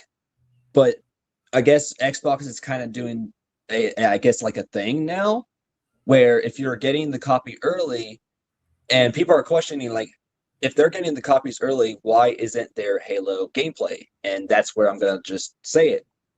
It turns out if you put the disc inside, they're not going to allow you to play the game right away without day one patch. As in, if you put the disc inside, they made it where it's eventually locked because you're downloading a digital copy of the code on disc. And it pretty much puts you in a countdown. So those people who got the game early can't even play it because there's no day one. So they're fully locking it for players.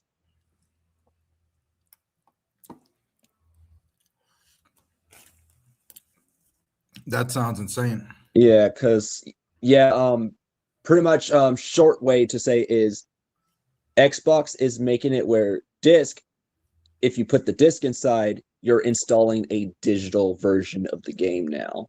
Really? Yeah, so it's not even actually the proper game on disc. You're just downloading a digital code, and you're not able to play it until release date. We got Corey in the comments. What's up, Corey? This has kind of become your episode. What do you think about him? I have questions about that, man. I'm just playing. So do I. I got a lot of them. PG bitch. But honestly, though, he kind of inspired me on wanting to be a journalist myself, because I've been seeing everything that he posts on Twitter, and really, yeah, because he's doing a lot of like really, really good stuff on social media. Because I don't know if you've been keeping up. Well, you probably have, but yeah, he's very, very up there with the whole WWE community on keeping people up to date with like news, and whenever like stuff happens, he always like lets people know about it. Especially the runtime on like who's starting what, like who's gonna start up, like kicking off the show, who's gonna be main inviting the show. Like he's always good on like keeping everyone like well informed. And yeah, like I seen the stuff he's doing, and I'm like proud of Corey. Do you think he's full of shit sometimes? Oh yeah, like I like no joke, because like I some of the news I'm like I'm not gonna believe it until it happens, because I've been seeing like so many times when stuff gets posted on this person is being talked about returning, but I'm like I'll just wait and see. Because sometimes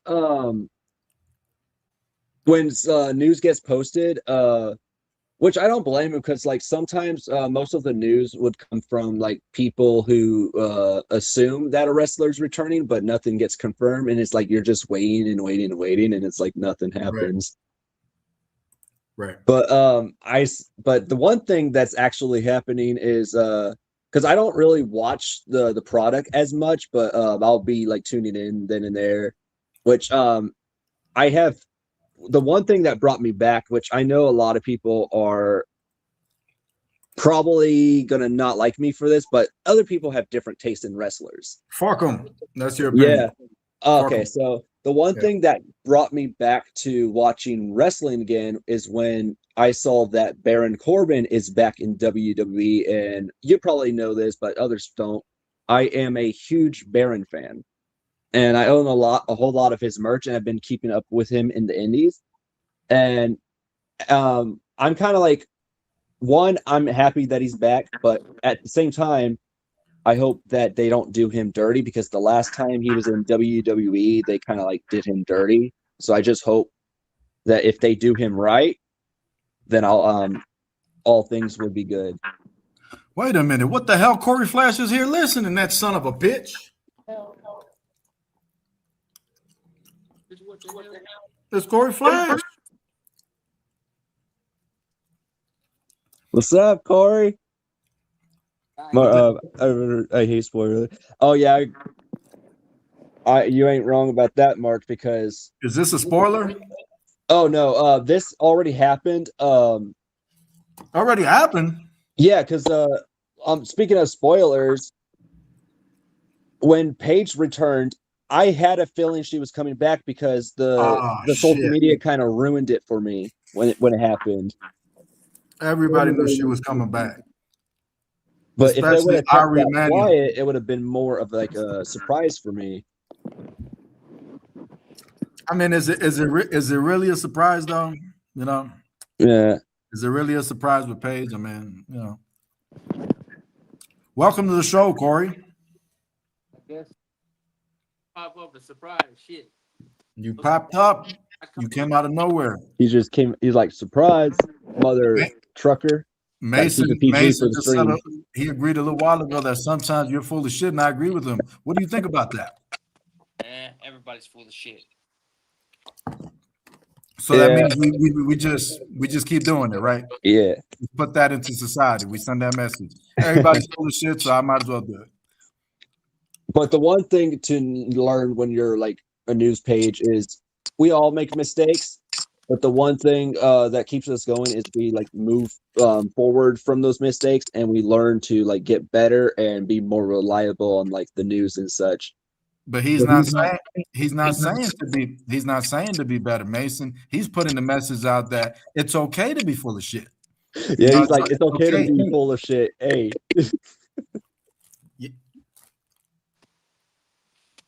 Corey sounds so low. He sounds like he's drowning underwater right now. He sounds like he's in the water bottom. Yeah, it's probably due to the fact of Mason suffocating him under the ocean.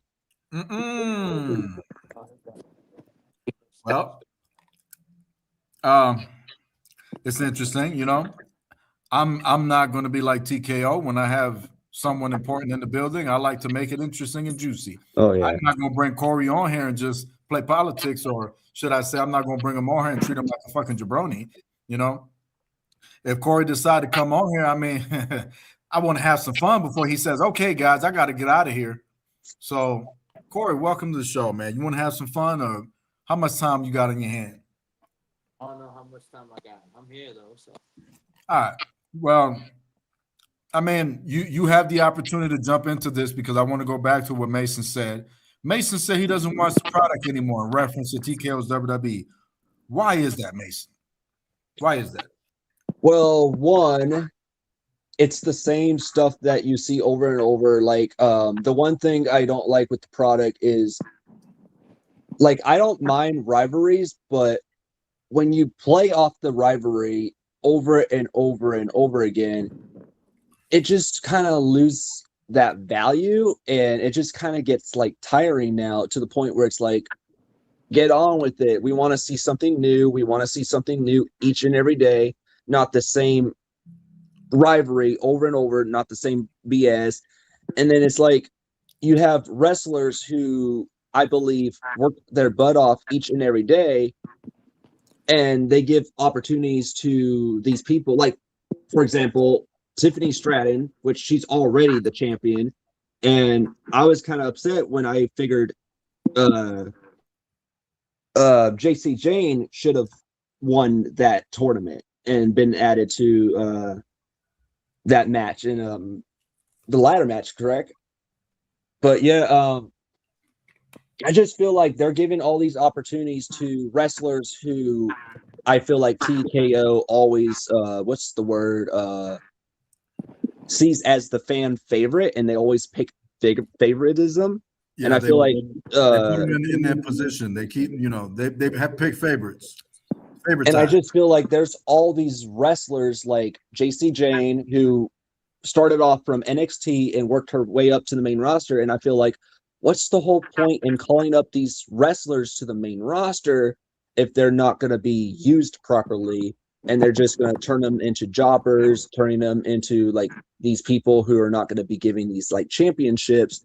Right. And I just feel like at this point, Tiffany Stratton is already like giving all these opportunities, and it's like, what's the whole point in her being added to the ladder match if she's already champion? Why go after something that she already won when they could have given all these opportunities to wrestlers who have not gotten a championship yet, which I feel like they worked their way? It just feels like favoritism repeats all the time, and it's just, to me, it gets tiring, and I just feel like I'm getting bored of it now, and why bother watching if it's just gonna put me to sleep. Right. Well, I agree. What do you think about that, Corey? Do you agree with him or what? Yes. You agree with him?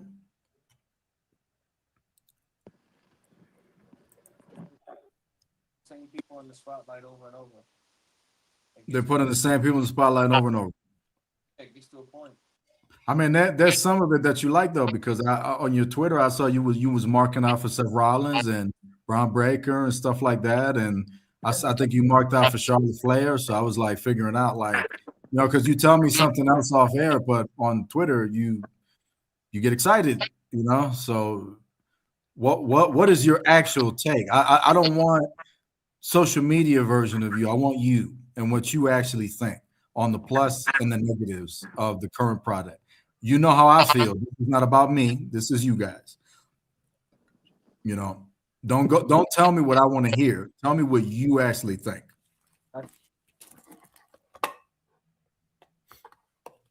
Yeah, Corey. I think he's kind of breaking up a bit. Give him a moment. Yeah, no worries. Because I could definitely hear it in his mic. That his mic's kind of cutting off. All right, we've lost contact with the All-Star Kid. Maybe we'll get him back, but Yeah. I am going to ask you something personal in a bit. But before we get to that,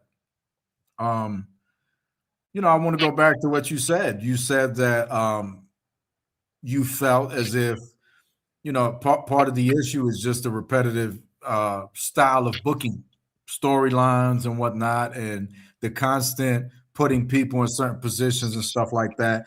And I agree with that. I feel the same way. That's part of some of the reason I stopped watching.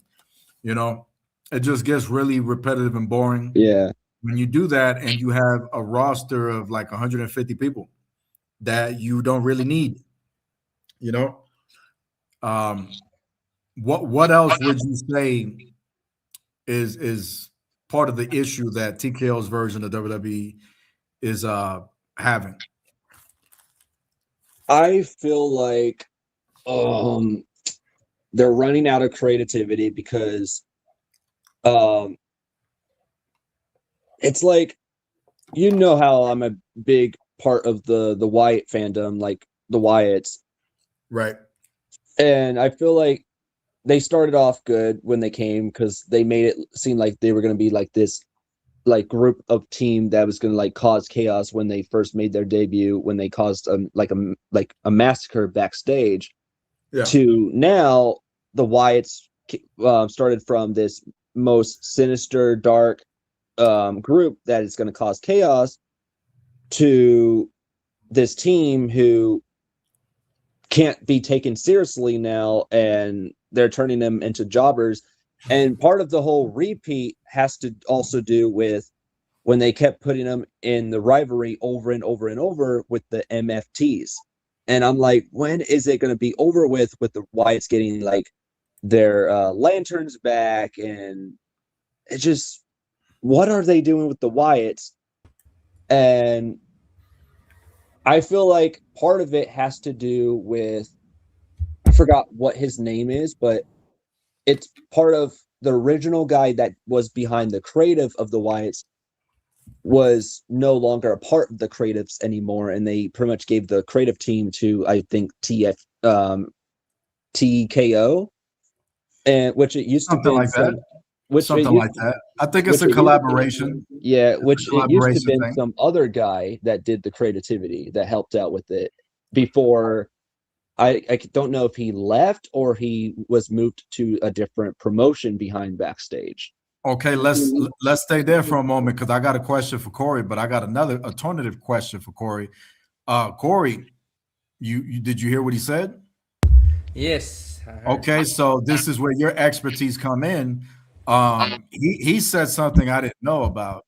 I guess he mentioned something about, I guess there was a creative guy that was around when Bray was around that did some of the creative that helped out to produce it up to tier. And I guess TKO, in my opinion, is doing like a collab thing now, and they kind of fell off. Is that accurate? What can you say about that? Any of that? Yeah, TKO has their hand in a lot, whether people like it or not. Right. And all TKO really cares about is their numbers. They Endeavor bought WWE, and when they did that, they're trying to pay off their debt for UFC. So TKO as a whole, which is WWE, UFC, and now I guess this new boxing, Zuffa boxing or whatever the hell it's called. They're trying to pay off the Endeavor debt, and it's hurting WWE badly. Okay, that's interesting. So, do you know how much do they owe today to UFC? Today, no. I think it was like 9 billion in debt originally that they had, And I think now, let me see. I'm reading, according to their latest financial report last month, the company's total debt is 4.96 billion. Okay, so They they $5 came billion. they came down a bit. They still owe a handsome amount of funds for Yeah. that promotion. Um, Despite the fact that I get a bad rap for quote unquote shitting on the product and stuff like that and being honest about it, I do believe there's a lot of positive things that they are doing. I'm a very, very big fan of the AAA wrestling brand on Saturdays, and I think NXT is amazing. They found a way to kind of get back to a little bit of what that specialty was with NXT back in the day when it was black and yellow, whatever. It's not quite there just yet, because you had guys like Tommaso Ciampa, guys like that, and Tommaso's fucking garbage now, but he was the shit back in the day. He was great, and he's a great wrestler. But the thing is, I think Tony's doing good business because I've seen some of his stuff. I think he's building into some of the lucha. He's building into certain good things, certain good markets. But Tony is not really a creative guy, in my opinion. I haven't seen anything that made me go, okay, I need to start watching AEW besides some of the wrestling and talent that is showcased. The women that hold it down and stuff like that. I'm not going to watch no fucking AEW for no Jon Moxley. I'm a grown man. You know what I mean? And the thing is that, fucking run around with Daniel Garcia, all this bullshit. Don't get me started, Corey. You know how I feel about him. So the thing about it is just that, what's this idiot's name? I can't remember his name, Corey. Holy shit, who owns AEW? Tony Khan. Tony Khan. He's a big old fucking goofball. You know what I mean? But I think he does certain things right. Certain houses he's been selling, certain things are going really well for him. You know what I'm saying? Why is Hangman Adam Page on television today when he's taking pictures of Marty Scurll, who's a known pedophile? I have no idea. That to me instantly makes Tony Khan a fucking weirdo and their entire organization. That's fucking weird. You know what I mean? That's like me bringing back that fat motherfucker Trey Jeter over here. And the thing too, that sucks about it is, and I'm gonna be open about this too. And I know this was probably for a lot of us wrestling fans. Yeah. Me personally, I was a huge, huge fan of Marty Scurll. And when I found out about that, I'm like, wow. Yeah. I'm like, well, what? I was in disbelief. Right. Same here. Because I know a lot of us grew up with Marty Scurll and followed along his journey back in when they originally had the original Bullet Club. That's when NJPW used to been something I would always watch back when Finn Balor, AJ Styles was all there. That's when I kept up with Marty Scurll and such, and his theme song was always something that I found catchy.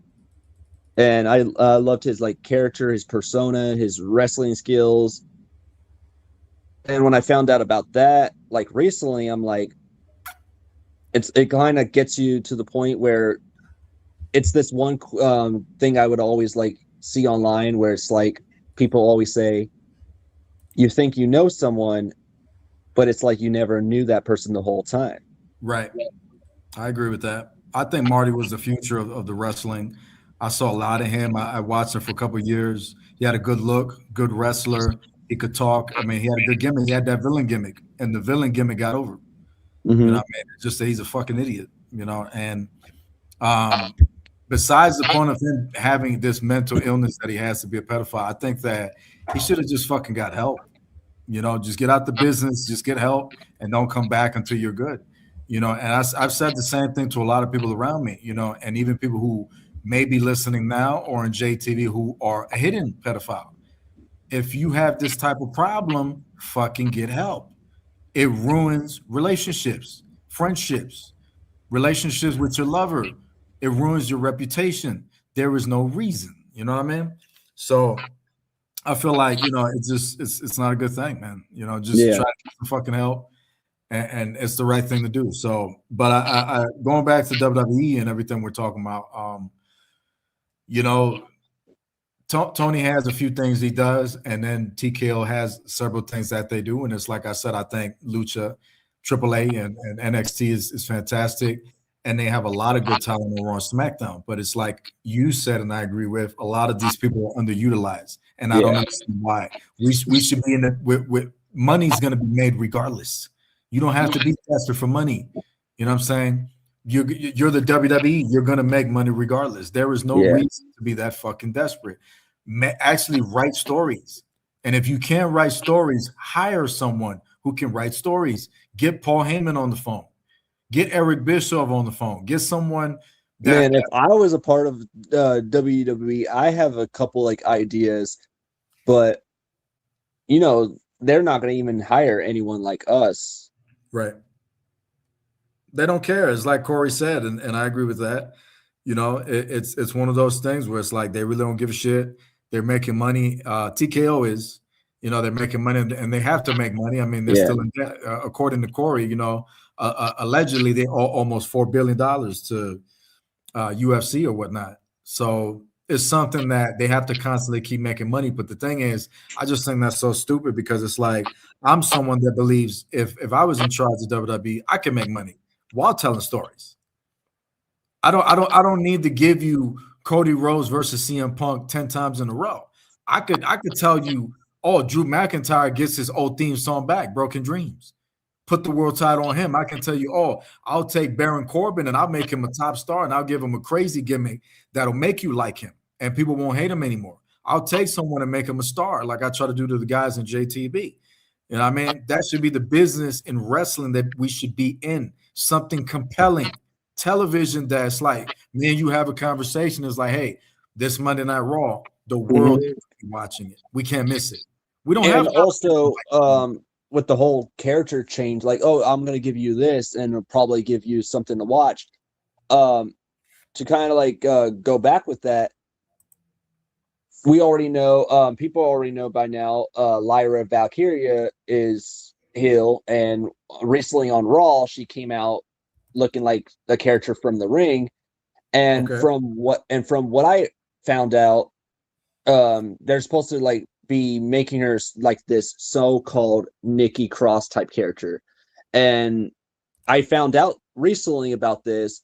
The character that Lyra Valkyria is going to be playing now, which she's supposed to be like this dark, sinister Nikki Cross type character, it was originally a character that they were going to originally give to Bayley, but it didn't work out because they knew it was going to fail. So if they knew it was going to fail, my thing is, I wonder if they think this character now that was originally going to be Bayley, if it's going to work out for Lyra. I don't know. I mean, I've only seen pictures of Lyra's new change. I liked it when I found out she turned heel. I think Lyra Valkyria is fantastic. She's done great work. I think it was last year, I started thinking she was garbage and she was very generic, and I got bored of her. But then the work she's done with the matches she's done, and the work she's done going into this year and everything, working with Bayley and everything, I think she's done fantastic work. And we need to put Charlotte Flair down.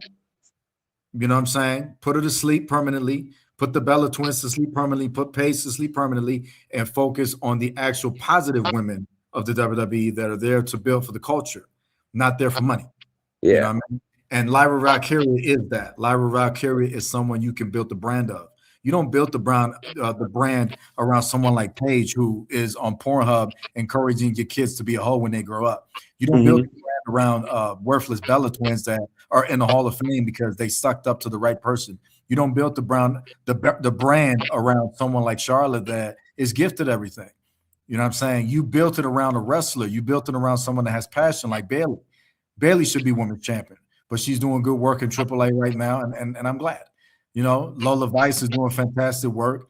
You know what I'm saying? There's a lot of girls over in AAA that are doing amazing work that should be on Raw right now is the main focus. The main focus, not the Bella Twins, not Paige, none of that bullshit. You know what I mean? So the thing is that, you know, I think that Lyra is probably is going to be nothing more than firework that goes up in the sky. I'll get back to your comment. Lyra is going to be fireworks. Yeah. I think she's going to be fireworks that's going to go up in the sky. It's going to detonate, right?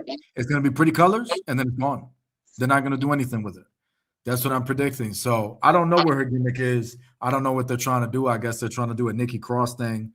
I don't think it's going to be. I feel like they might go with the character she had in the Indies, because her look that she came out on Raw kind of gave me off her indie vibes back when she was heel. And if that's the case, then I would be open with it, because ever since she turned heel, I've been following along with her like indie matches when she was heel.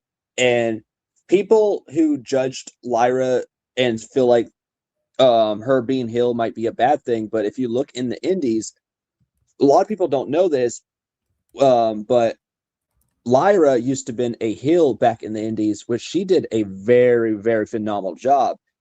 And she used to go around, and I would, and this is how you could know it's a really good heel work.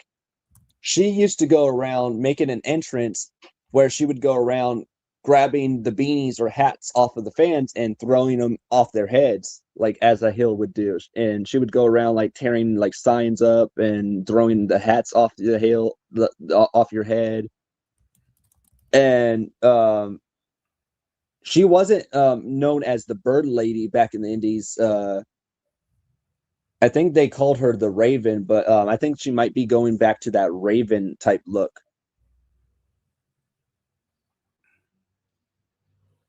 All right. We just saw right there, Corey said that StreamYard was giving him issues on PC and phone. Man. That's fine. It was good to have him. Mark's comment. I was going to talk about Baron after like go ahead. get done. Go ahead. Okay, so Mark says Baron needs his Lone Wolf gimmick and theme song back. And to question you on that, as much as I would love the Lone Wolf come back, it's always good to like have a wrestler like not only come back but have a fresh look. And if you guys are not familiar with Baron in the Indies, he wrestled as the name Nomad Bishop Dyer, and you would be surprised because when he was in the Indies, he had that redemption where he started to win matches, and he started to earn that popularity back when fans would always doubted him. And he earned that redemption when he became tag team champions with Dijak, when he like put on a lot of these like matches. And I think WWE seen that. So I think what they're doing with when they brought Baron back is they're bringing his indie character, the Nomad, to the main roster. And I'm honestly open to see like how this new character of his works out. And so far from what I've seen, I am open on anything Baron does, especially this new character, because as he said in his promo, he is Baron Corbin and he's coming for it all. So he's not only coming for Trick's championship, he's coming for it like all, like he's going after everything, like everything. So I think how this character is going to play out, his when he was in the Nomad, his theme song was basically Live for Revenge. He would always get revenge on these characters that always doubted him, that always made it seem like he was this guy that always plays tough, but he ends up like not being someone taken seriously. So I feel like that's what this new character is going to be all about. People who always doubted Baron, who never believed in the guy, who always feel like this guy is never going to give the opportunity. And Baron's pretty much back coming for it all to basically prove the fans and everyone who ever doubted him, and including wrestlers, to prove them wrong, to prove that he's not this guy to be what's the word? I wouldn't say like taken advantage of. He's not this guy to be taken lightly. He's this guy that you should be taken seriously. That when he says he's coming for it all, he doesn't say it to say he's actually going to be coming for it all. I don't even know if that's the proper word to like attribute it, but I think people get it. Yeah. So short terms is he's back to prove everyone who always doubted him. It's basically a redemption in his way. I mean, I think that's great. You know, the thing about Baron is that he has limitations. He's limited, and TKO works in a way where it's like, if I was to give you an example, this is how TKO works, and then this is how I work. So the way that I work is in JTV. If I have a talent that can't cut a promo or they could barely wrestle, I try to train them to be a better wrestler, and I try to write promos for them, or I try to help them so that they can get better with promos. That's the way that I work because that's better for us, better for me, and better for them. The way TKO works is they'll push someone that can't really talk and can wrestle a little bit and is not really good, and they'll force him on the fans and be like, this person's the future, this person's great, this person's amazing, and they'll put titles on this person. They'll swear to you that they cut the greatest promos in the world and all this, but it's not true and people know it. You know what I mean? Yeah. So Baron is not going to get help from TKO. If Baron makes it, is because Baron found a way to make it. Yeah. TKO is not going to do him any help. It's not going to do him any good. So I'm worried that he's back. I think that he's going to be let down again by the company, who's not going to help him. And I like Baron Corbin. I think Baron Corbin's great. I like his old theme song when he came out. And I think the guy's talented. You know, it's just that he's limited. They should avoid Baron being on that mic as much as possible, and he should probably be in a faction. You know what I'm saying? And if he's ever in a faction, I want him to bring back the skyscrapers because in the indies, him and Dijak worked really well as a team. Because when they formed the two together, I didn't even think that they would have been like a good team. Right. And it just shows you that him and Dijak, they both have kind of like similarities. They both have the same kind of like momentum, and they work very well as a team. And when I saw like them two in like the indies, I'm like, wow, like they're always like putting on these like banger matches. Like that last match they had, which sucks they lost the title. They had a really, really banger match, which they faced off against Luke Gallows and Carl Anderson, also known as the Good Brothers, and they were put through a table. And I think it was like a tag team tables match, and they were put through the table that made them lose. And that match went on to be, I would say, my top 10 in the indies. Right. Because they pretty much fought, and they didn't like that's one of the things I love about the indies is it never disappoints.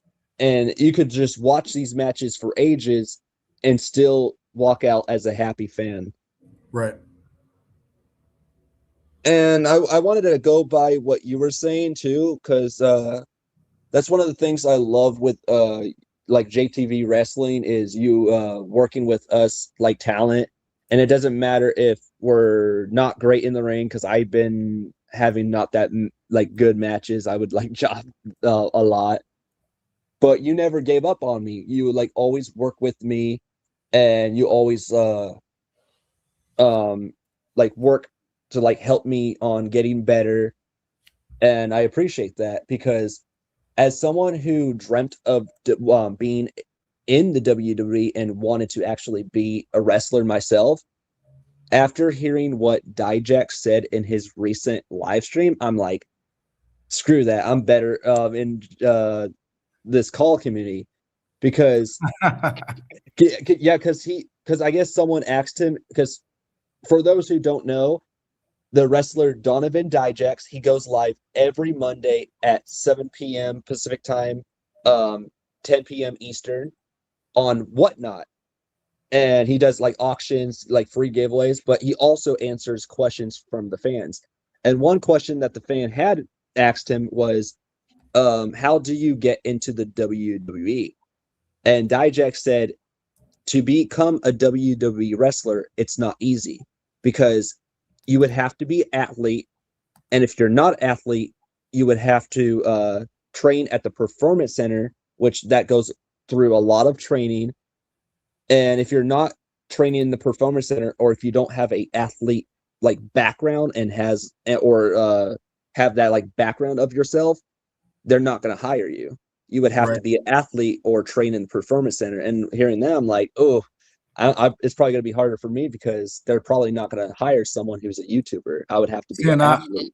I don't like that. I don't agree with that because I think that's fucking stupid because in wrestling, you have different sizes, different characters, different gimmicks. And that's how it was back in the day. And you bring in all these bullshit ass fucking volleyball players and these tennis players and these motherfuckers that are into fitness and all this shit, and they don't have character, they don't have promos, they don't have aura. All they have is a physique, a look, a size, and it doesn't equate to anything. You know, if that would have been the mentality back in the day, and Vince McMahon wasn't hiring people that have aura and charisma and can cut promos, and you didn't have territories and stuff like that, wrestling wouldn't exist today. There'll be no wrestling. Me and you will be talking about gaming. Wrestling didn't exist if that would be the case. Okay, so it's a part of the culture to hire anyone that can be a wrestler, that has a gimmick, that can contribute to the culture. That should be your focus. You should not limit yourself just to athletes and people that play sports. You should be able to hire Scott Hall, New Jack, all these guys are from the streets. Rick Rude, all these guys. They were they were working at strip clubs. Scott Hall killed somebody. He murdered somebody. New Jack contributed to the death of a wrestler, young kid wrestler. You know what I mean? Yeah. Like the streets is important. You should open the realm of professional wrestling to anyone who has the talent to make it in that business. You shouldn't limit it to just, you know, people that are into sports or whatever. I just think that's stupid. That's the reason wrestling can't pop anymore. Wrestling can't pop anymore because you're hiring people that can't cut a promo, but they could climb a rope. They don't have any character, any fucking gimmick, but they could swim in a pool. What the fuck good does that do? Look at Mr. Perfect. He was perfect for a reason. He had it all, and he was hired to a wrestling contract. But Mr. Perfect, Kurt Hennig, like a lot of people went to different territories, and they wrestled and all this other stuff, and they learned. You're not going to get that being a TKO. That's why I say that they're not going to do nothing with Baron. They're not going to do nothing with nobody because they don't have that creative mindset. You know what I mean? It's just not there. It's about making money, like Corey said himself. And Corey's pro TKO. I'm against TKO. And he said it because he knows it's true. He can't come on here and lie. You know it's true. Everybody listening knows it's fucking true. You know, because it's just like they take over because they always like to take over and they don't give like any like person whatsoever like the opportunity to like be creative or like, you know, like hiring someone to like that knows what they're doing to like be behind the creative. Because back in, I believe it was the year of 2024. I think TKO might have still been a part of it. This was probably like before they fully took over. I think this was like probably around when Triple H was still kind of in charge, which now TKO is fully in charge. So TKO is now Triple H boss. But I think around this time, it was back when Triple H used to been running things before they fully took over. Back then, it was Rob Fee. Yeah, Rob Fee, who was behind the creative team of the Wyatts. He was the WWE writer behind Wyatt 6, who helped out with the QR codes, who kind of like did the whole like QR code leading up to the return, similar to like Bray Wyatt idea of the QR codes. He was the one that came up with the QR codes, the little like mystery solving, and came up with the creative mindset of the whole them returning and having a massacre backstage. And they were doing so good after their like return, and then in there when TKO fully took over the business and left Triple H where he doesn't have any part of it anymore. and they just fully took over where they became Triple H's boss. I think that's when they just straight up, I wouldn't say like fired Rob Fee, but it's more of, you know how like when you're working and let's say you started off as being a manager, but you got kind of set back as they took you out of management. It's kind of like that, where they took him out of that creative writing role and they just put him in the basic role now. So they just removed him straight off as the whole writer behind the Wyatts, and they just take over. So it's like when TKO does that, and it kind of puts it where they take the opportunity away from all these like creators that knows what they're doing, that knows how to write and knows how to make a good story.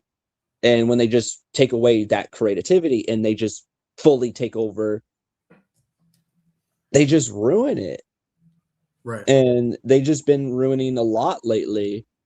Like, I don't even know what is going on right now with Judgment Day, which in my opinion, I liked Judgment Day far better when Edge was a part of the Judgment Day, but now I don't even know what is going on with the tag team. I'm surprised they lasted this long because of like, they don't seem like this team that causes judgment anymore. Right.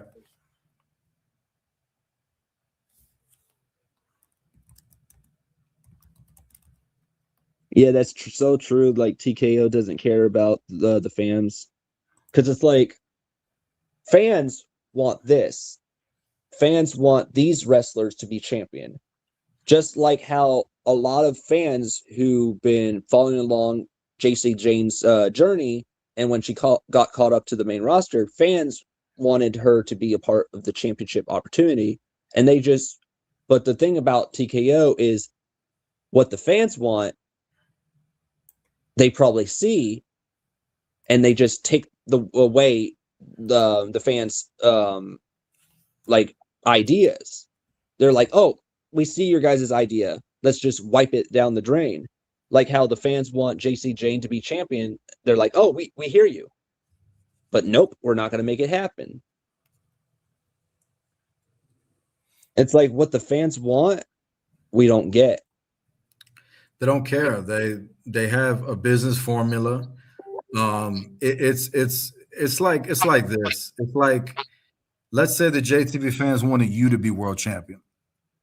You know, they're like, oh, we really want Mason to be JTV world champion. But it's like you said, you know, your wrestling is not entirely there. Maybe you feel like, or maybe both of us feel like your promo's not entirely there and you're not ready, right? And it's just like, he's not ready to be world champion. You know what I mean? We got Shendon as the world champion. You know what I mean? But the fans really want Mason. They don't want Shendon anymore. They want Mason as the world champion. And I'm like, well, no, I need to keep Shendon as champion because he holds my company up. You know what I mean? Mm-hmm. That's how they look at it. It's just like, you know, what makes them look good? It's like me walking into your room, right? And you're like, you know, you have posters on the wall of some of your favorite wrestlers, and you have a specific color to your wall.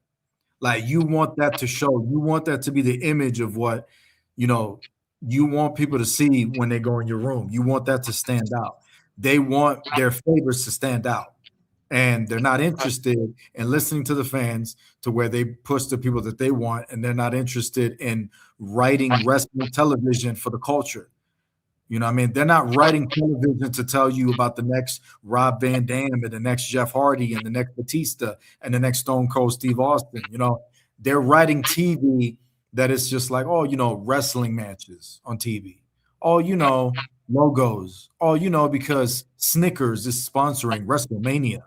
Oh, because, you know, a Red Bull is sponsoring Monday Night Raw. You know, and you have a wrestling show, and like that's just how they go. And they want certain people on the cover of that they stick to, like Seth Rollins and Charlotte, you know, whoever it is that they stick to that's on top right now in WWE. I don't watch, I don't know. You know, they keep the same people there instead of going, well, wait a minute.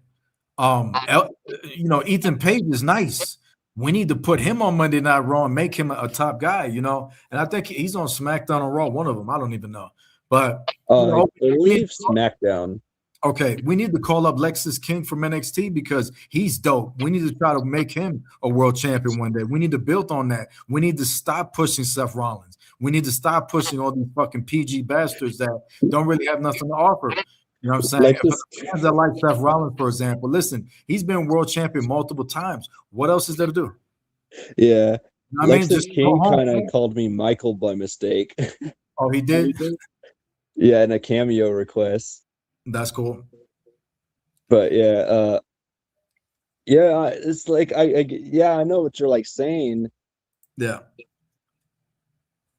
It's like they don't care about all these like wrestlers that get called up. And that's what worries me about Lexis King getting called up too.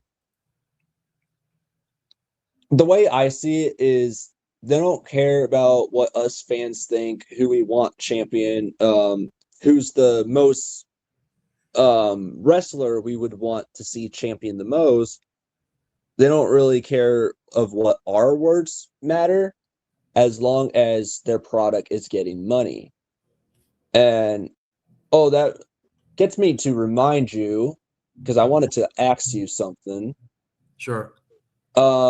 Speaking of the whole TKO being greedy, like money this, money that, how do you feel about the whole Club WWE? And now that if you joined and you signed up now before July 31st,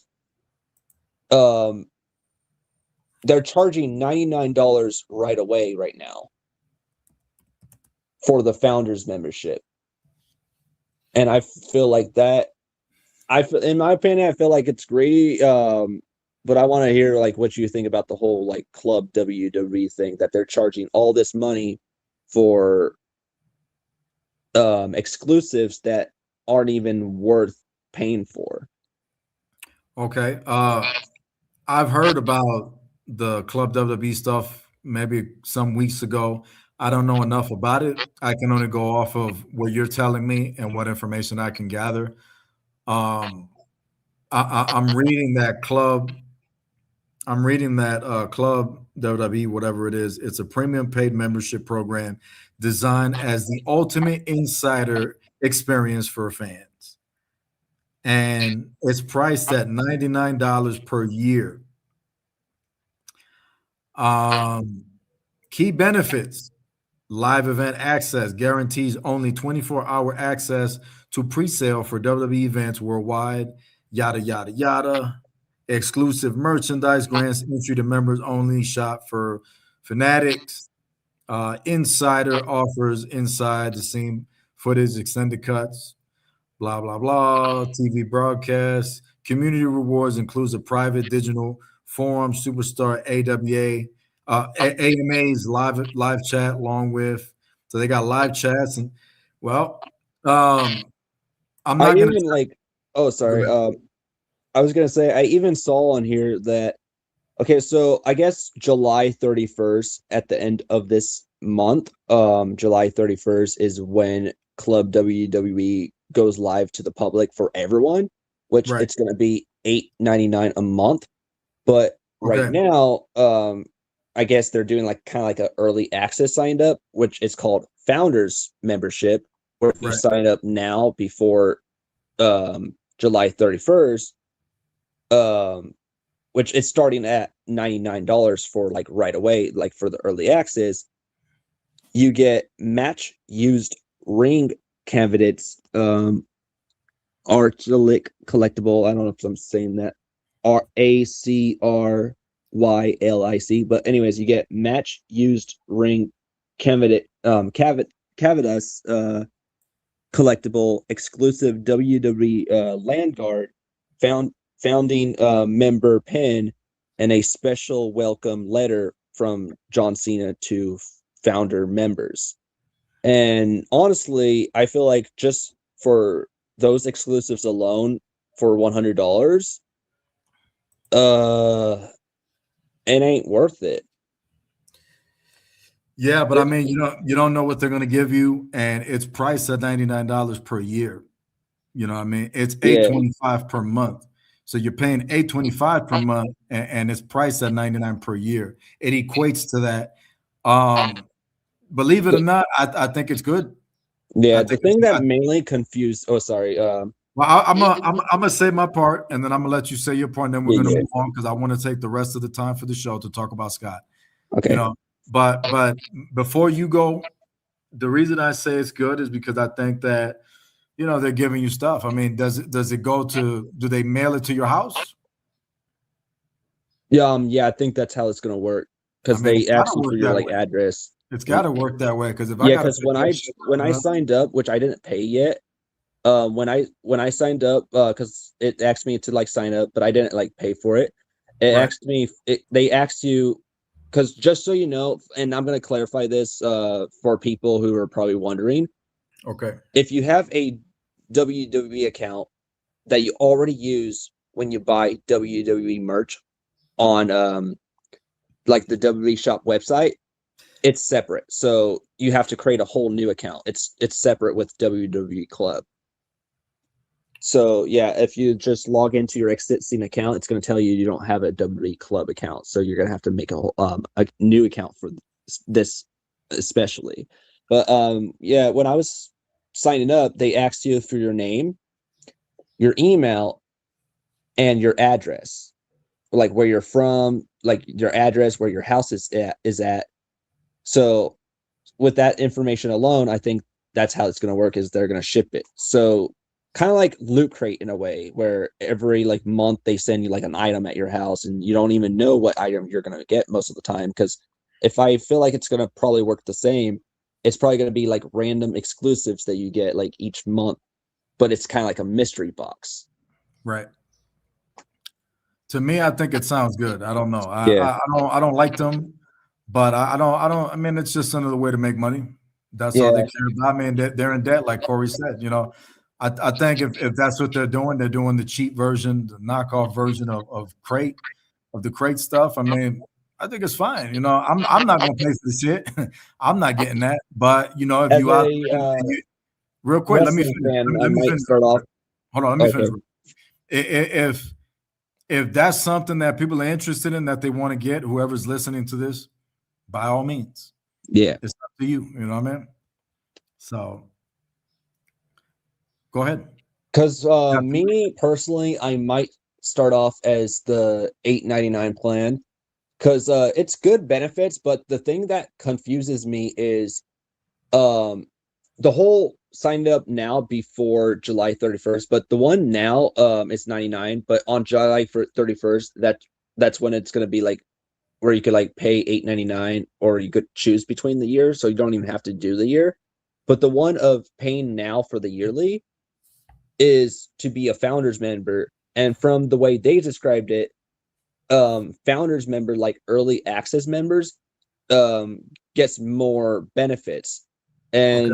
And in my opinion, I'm like, I'm kind of confused because I'm like, does that mean like when it goes available for everyone and those who don't have the money to pay $100 now and they do the $8.99 plan, does this mean that the benefits that you get with the founders pack, like the John Cena like letter and all that was described, we won't get those items since they're founder members only?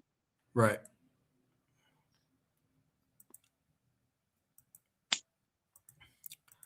I have no idea. Personally, I could care less. But I mean, if you're out there, you're listening to this, and you're going to pursue an agreement with TKO's WWE to do this premium club shit, I would say learn about it as much as you can before you agree to it. Be careful with it. You know what I mean? And do whatever it is you're going to do. Before we close the show out, though, we're going to take the last 15 minutes to talk about the Scott Gross stuff and to talk to you and to put a screenshot up that I have. I'm going to decide on whether, I should invite Scott back. For those of you that are joining us late who don't know, who are listening, who are unaware, Scott Gross could not make it because his father had a heart attack and he had to rush to the ER. That's the information I got from Mason Wolf here, who's with us on the show. So Scott's not going to be here, and he didn't let me know about it. He could have let me know about it. He didn't. I'm gonna take time to think whether I want to bring him on the next one or just not bring him on at all. He could have let me know. He could have texted, you know what I mean? So we're just gonna talk about him a little bit, go into the Scott Gross thing to close the show out. Take any questions that people might have. I'm gonna get your side on things, and you know, I'll go about this as best as I can. So here's my thing, and this is for Scott Gross, and then this is for everybody else. So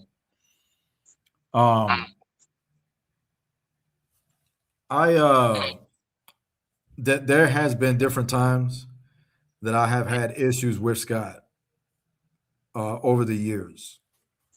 I met Scott Gross in 2010. I was a young guy at the time. I was much younger. And when I met Scott the first time, it was under really strange circumstances.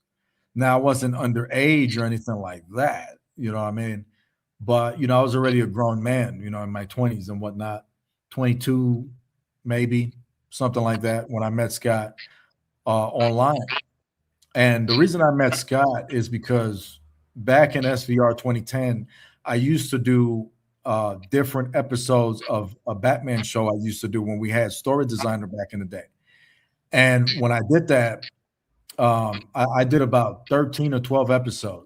And I wanted to bring Scott on here, ask him if he still got the tapes, because I'm interested in those. You know what I mean? If he goes back and listens to this, I'm interested in those. So definitely hit me up about that. I'm interested in acquiring those cassettes if possible.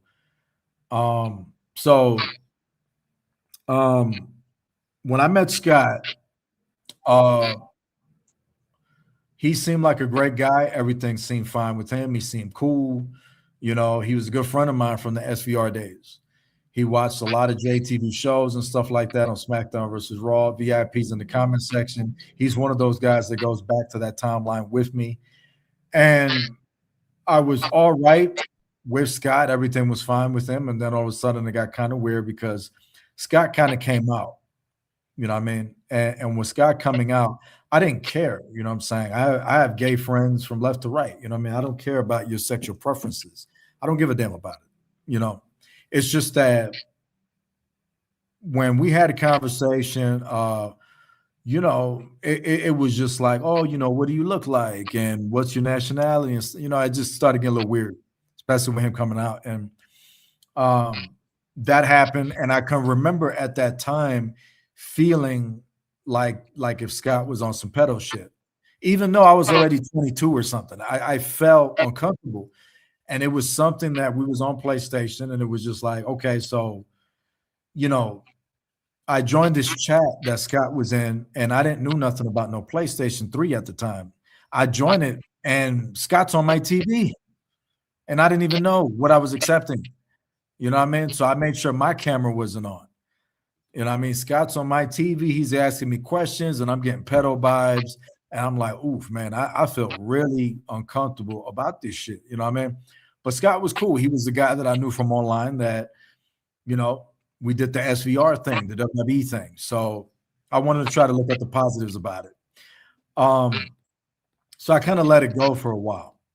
There has been different times that I have heard from individuals, including yourself, that Scott was on some weird shit, pedophile-wise. You know, I wanted Scott to come on here today to clear his name so that it's not just all because Kevin Impact said, because Mason said, because this person said. We never heard from Scott. I wanted him to be on here, but he chose not to be on here. And if y'all don't believe me and I need to provide that screenshot, then I could provide the screenshot that I was sent, okay? He had the opportunity to be here, and, you know, I guess an emergency happened. He could have hit me up. He could have messaged me and said, hey, you know, I'm having an emergency. I can't make it. He didn't even need to tell me what happened, you know, but yet you message him on PSN very easily, very quickly, very conveniently. He replies to you. That's diabolical to me. But okay. So Fast forward past that point. I know he got to know you a little bit, and he got to know someone else that I'm going to talk about. But before I talk about that person, I want to give you the opportunity to tell everyone about the issues and discomfort that you had with Scott back in the day, on your recollection of Scott's actions when you was underage, by the way. Go ahead. Yeah, and I had to like stop being friends with him because my mom and dad were very protective at the time, and they got very suspicious vibes at the time. And this was like back when before I even know like what the word pedo is, and I didn't even know if he was like towards me until my family brought it up. But anyways, I was about 14, 15 at the time in JTV wrestling, and this was like when I was like barely joining the company of this cult community. And at the time, I thought Scott was this like really cool dude. I remember like I had this like bond where we would like chat then and there. And the time when I would get really uncomfortable was when I talked to him for the very first time in a party chat. And I believe it was back in PS3, which I never like seen his face before. It was like a regular like party. He would always say, "Hey little bro," in a really weird like tone, like, "Hey little bro." Like that's the thing that kind of got me like uncomfortable. But Right. And that's not the thing that like made me uncomfortable. It was when we started talking on Facebook, and he would send me like hairy feet pics, like hairy like pics of his like legs. And I got weirded out for that because like why would someone like, especially with me being underage, send me, because we would all like I would always talk about Batman with the guy, and he was like asked me like if I want to see like a face reveal, because like this was like back when we were like barely like showing like each other's face reveals, and it was like a picture of him, and I'm gonna have to see if I could find that picture. It's probably like I can't even find it anymore.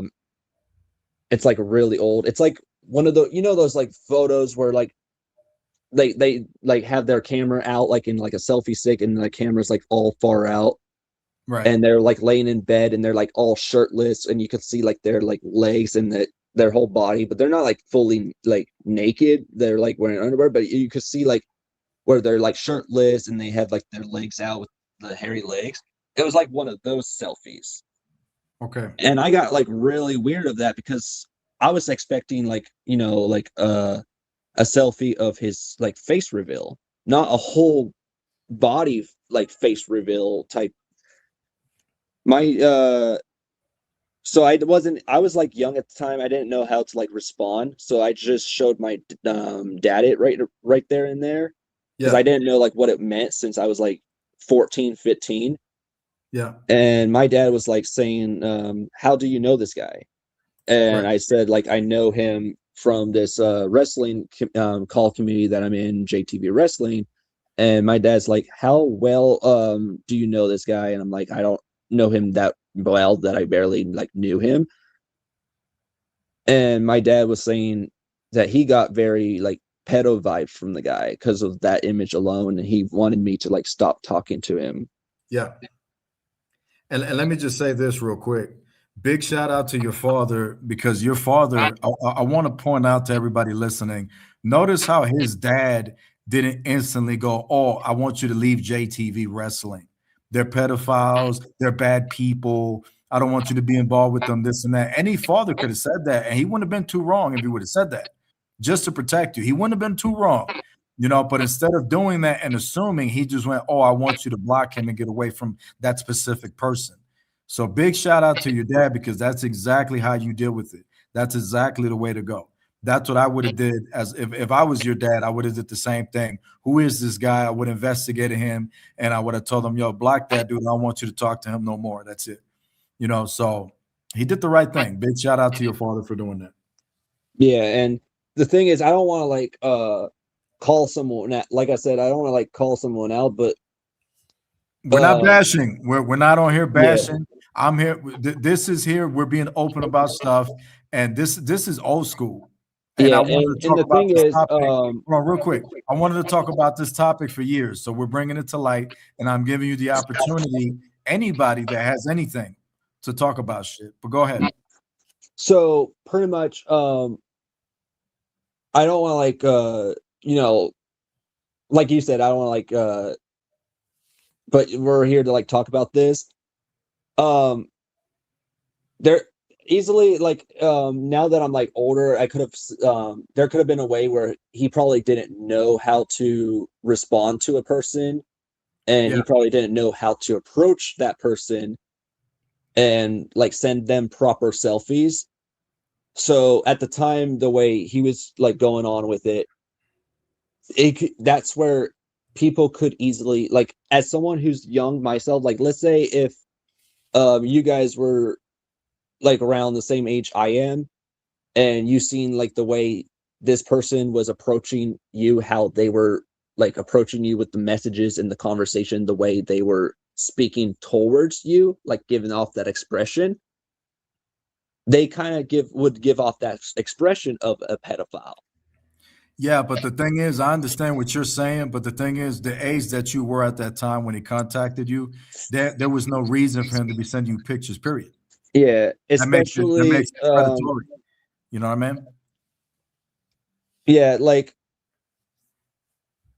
at the time, I didn't know like what to expect, because I didn't even know it was going to be like an older guy. Because at the time when I was young, which I know you were like young at the time too.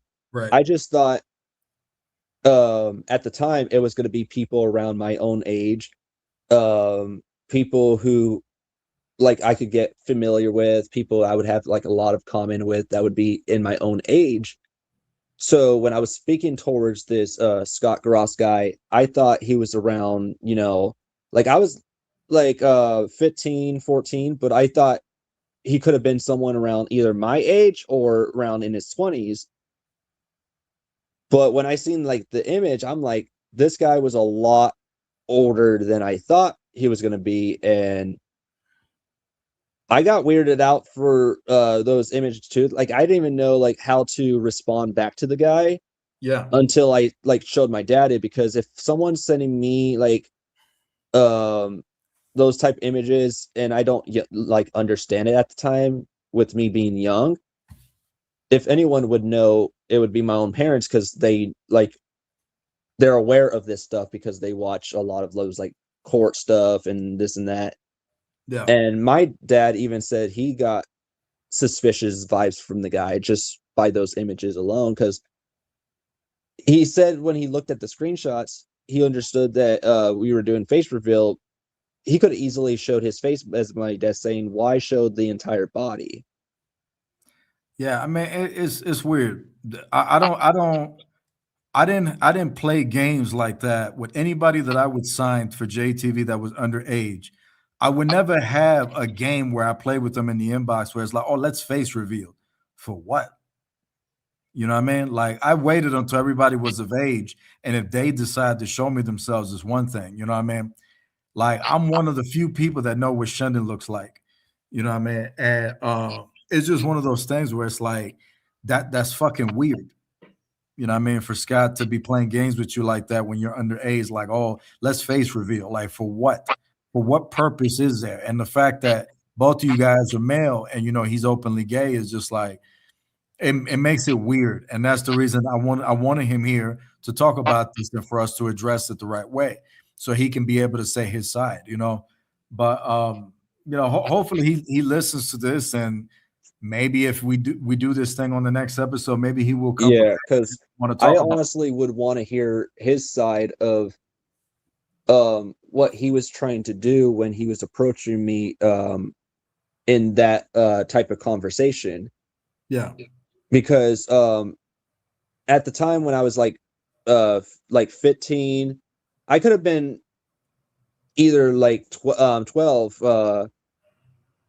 because I don't know the whole like age stamp. I would have to like see like,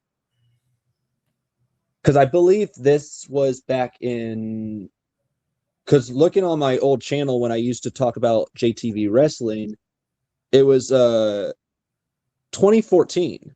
So I don't know how, like, if I go from 2016 to 2014, like years ago, how old would I be? I think I was probably like 13, 14.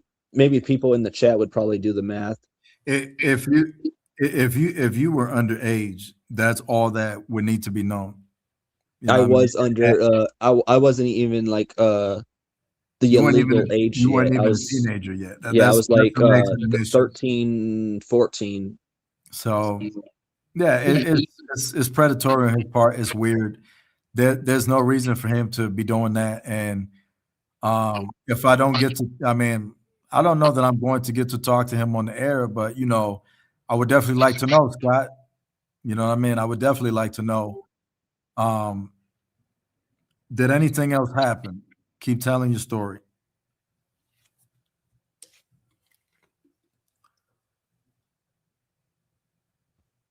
I never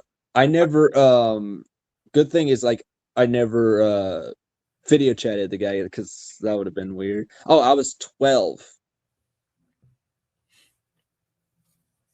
Yeah, I just did the math. I just did the whole like research just now. I was 12 at the time.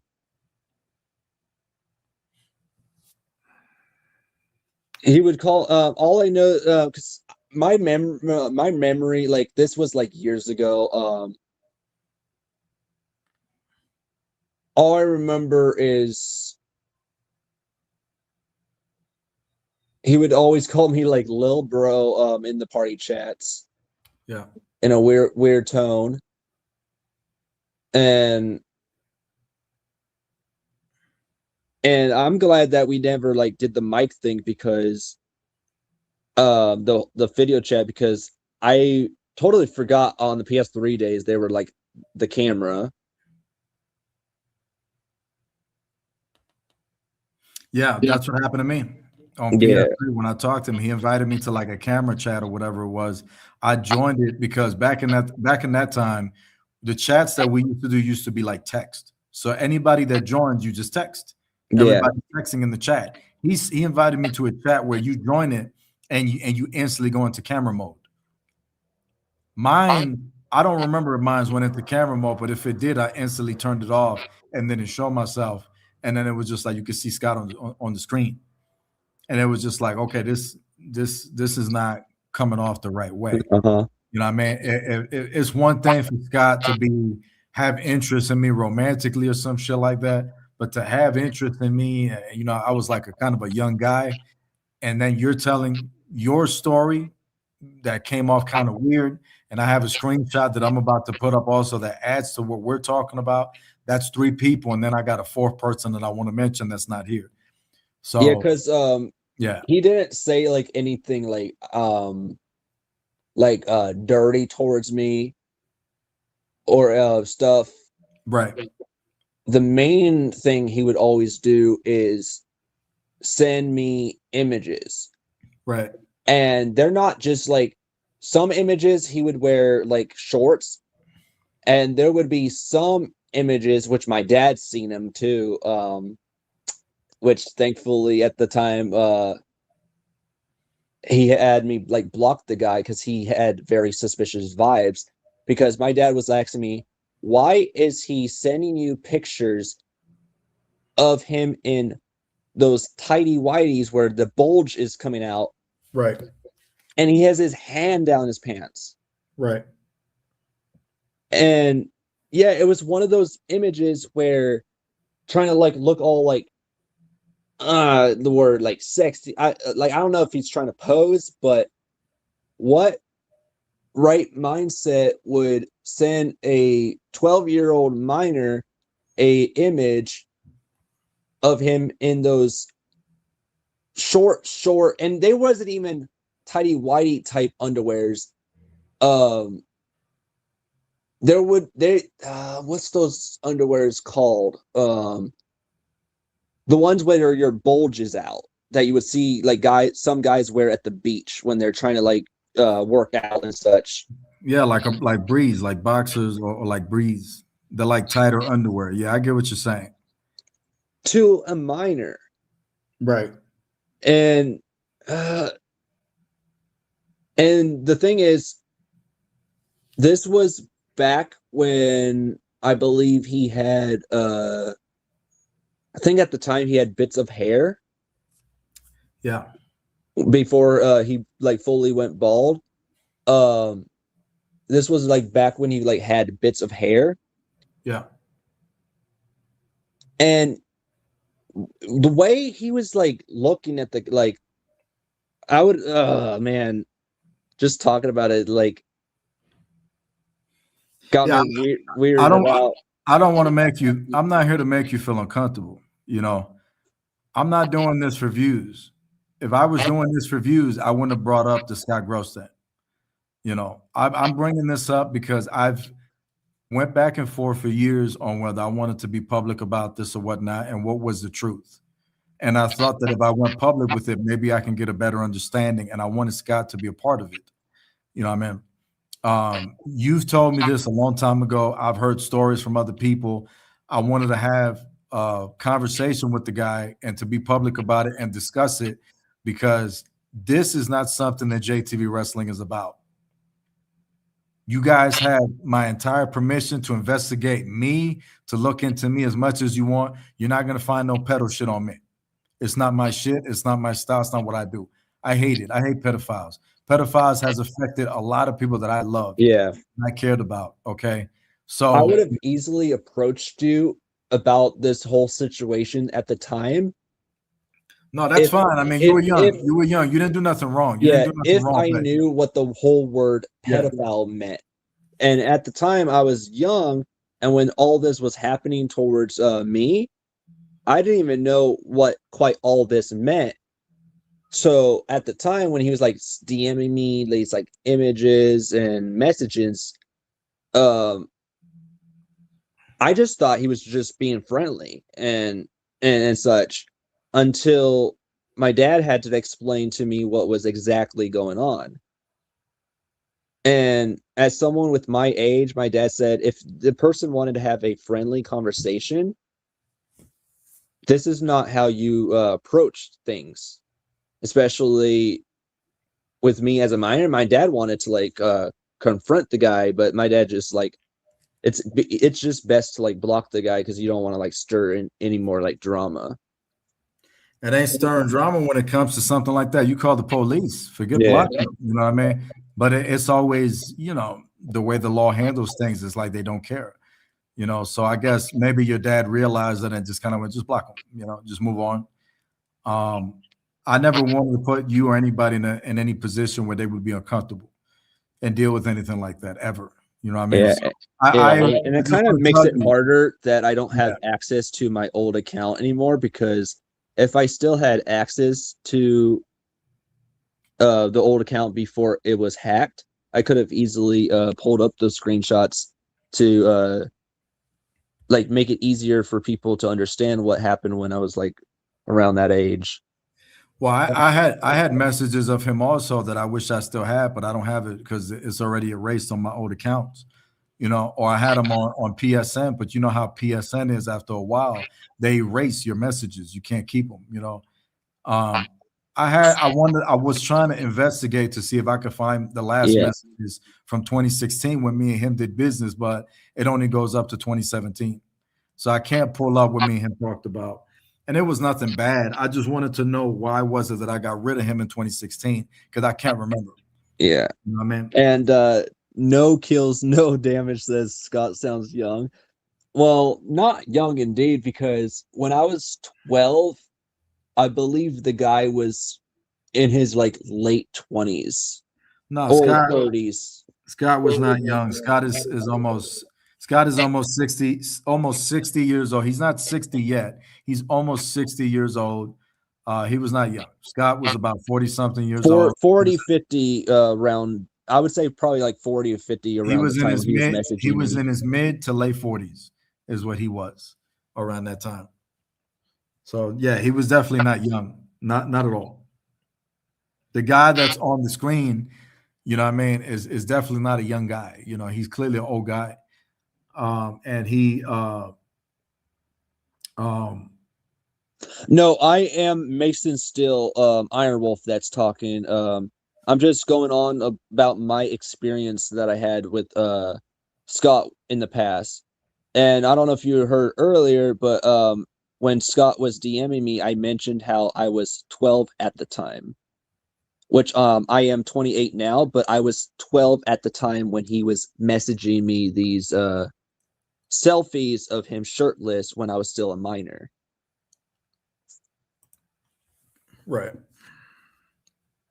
Yeah, I think that's what he got confused. He thought it was like because this podcast was no, Scott couldn't show up today because his dad is in the hospital due to a what he said a heart attack. If you could pull up that screenshot,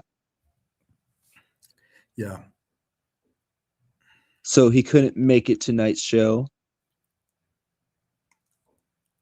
Yeah, his dad had a heart attack, is what he wrote me on PlayStation, and the weird thing is we've been on here. Well, I joined a little like later. I think I joined around 12, but JTV went live at 11 in the morning, which is a For different you. time for you guys. Yeah, different time. For us, it was 2 p.m. Eastern time. So we had a whole hour or two waiting for Scott. And the thing that I don't want to say sounds sus, but he could have just, been more communicative, is Kevin. It's almost like wasted Kevin's time in this point because Kevin waited and waited and waited for Scott to respond.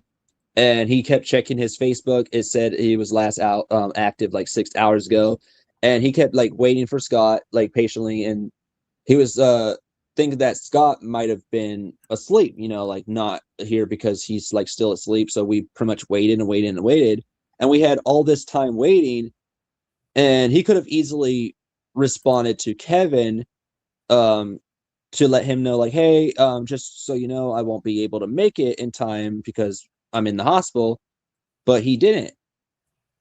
I ended up having to message him on PlayStation.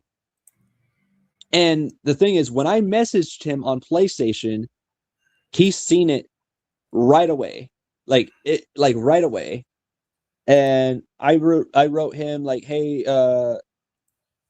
you still on PlayStation? Kevin is waiting for you, the guy from JTV, just to like kind of let him know like who I'm referring to, which to kind of let him know. And it didn't take long. Like he wrote right away letting me know, when he could have easily told Kevin about the whole situation instead of making it where Kevin had to wait. So it almost feels like Kevin's time was kind of wasted at this point. I mean, it's pretty suspicious, and I feel like what makes it look kind of suspicious is the fact that he could have at least messaged me. He could at least told me, "Hey, have an emergency, can't make it, sorry." He didn't, Instead, it was just like he vanished, and it was just like, I got to hear from you secondhand that his father had a heart attack, an emergency, or whatnot. Which is a horrible thing. That's a horrible thing. But it's just like, that definitely could have been handled a lot better. It's very disrespectful that here we are on the air giving you this opportunity, and you handled it the way you handled it. You know what I mean? So I'm getting ready to close out the show momentarily. I'm gonna let you finish up everything else that you have to say about Scott, and then I'm gonna move on when you're done. Okay? Yeah. I want to see like what the chat, if the chat has any like questions, if they want to like know anything about Scott. I mean, the chat is talking about Mark being a woman, and VIP says he likes what he's hearing, and a bunch of other and the Hardy Boys and stupid shit. So I'm pretty sure that nobody's using their brain today. I'm pretty sure that we're a lot of people are brain rotted.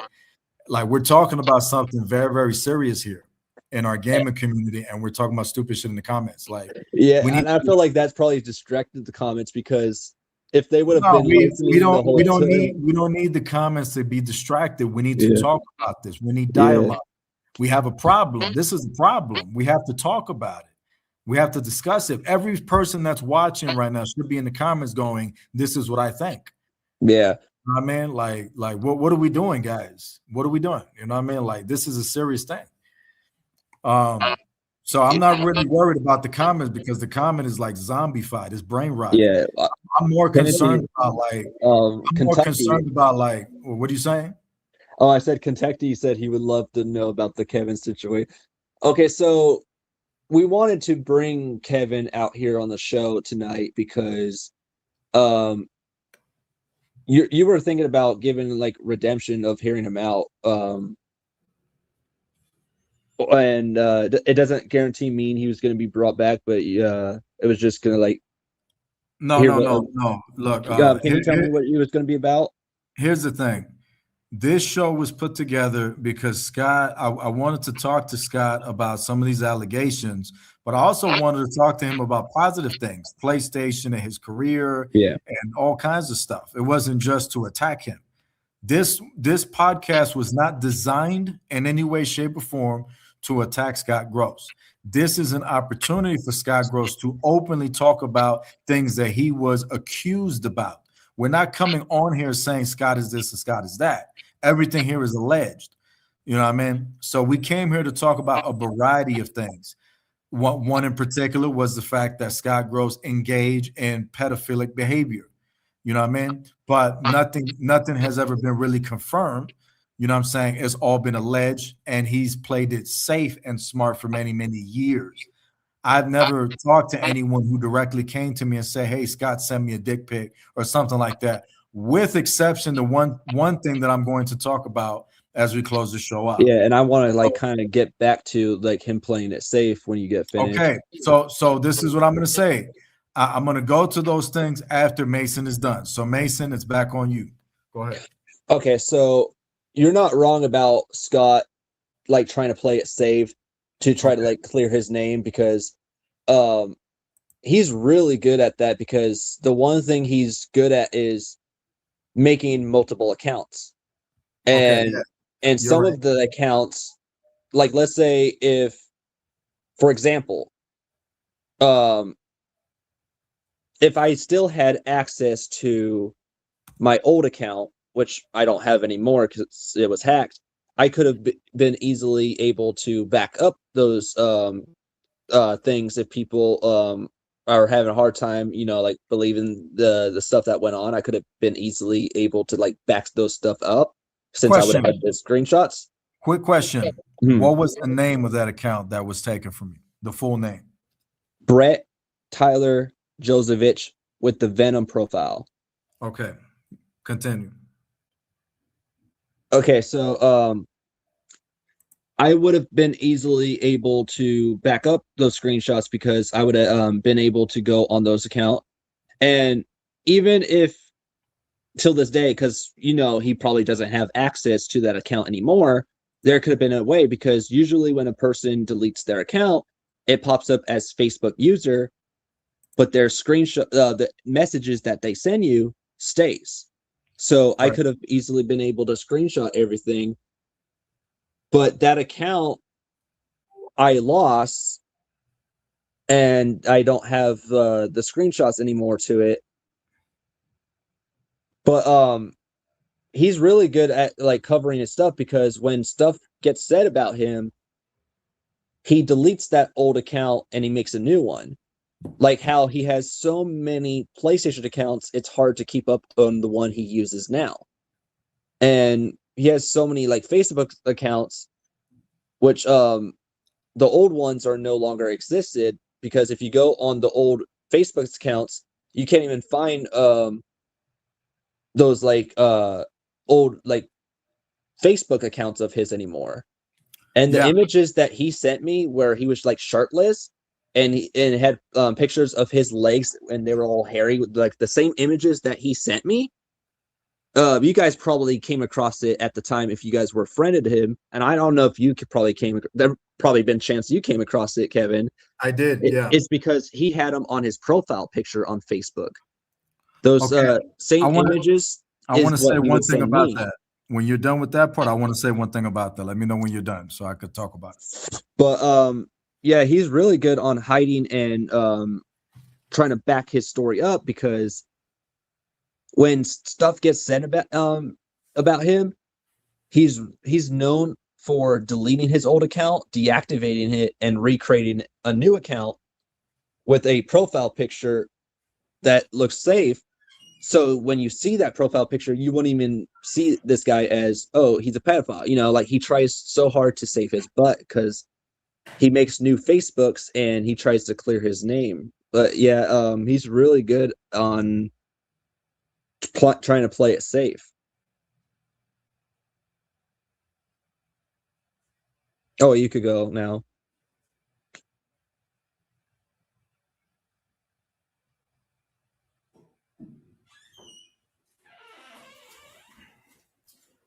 All right. So, with that being said, what I can say about what Mason just said, it is true. Scott has been known to make a lot of different weird accounts throughout the years, which would suggest the idea that maybe he's hiding and running and shit like that.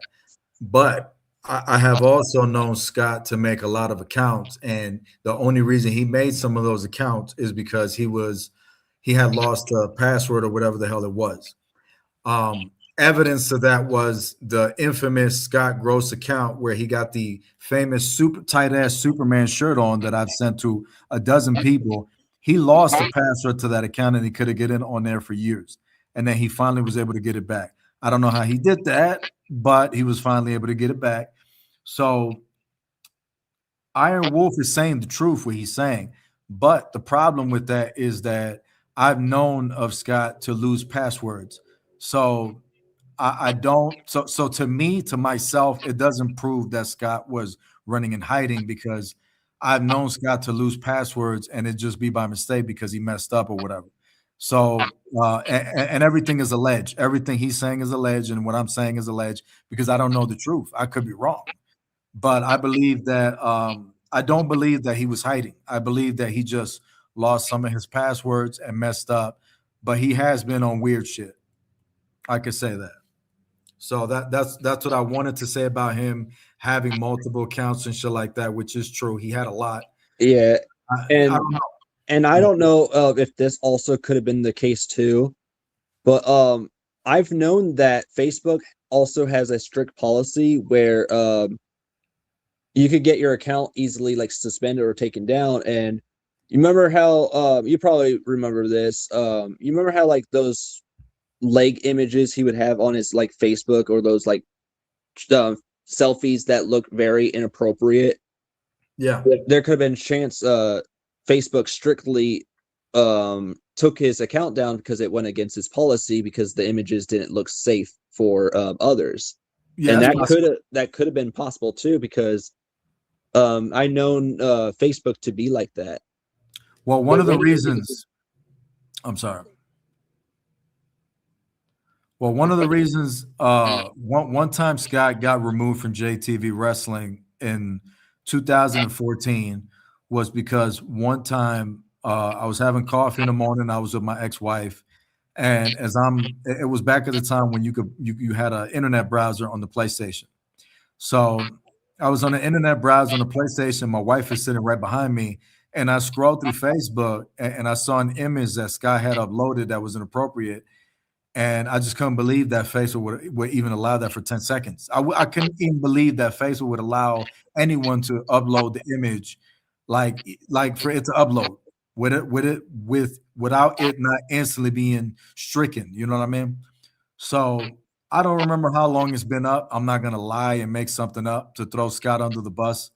I saw the image. I don't know how long it was up on Facebook. And when I saw it, I told them, I'm terminating you officially. We can't work together no more, bro. That is wild for you to put that on Facebook. It's a done deal. You're out of there, bud. And I moved on past it.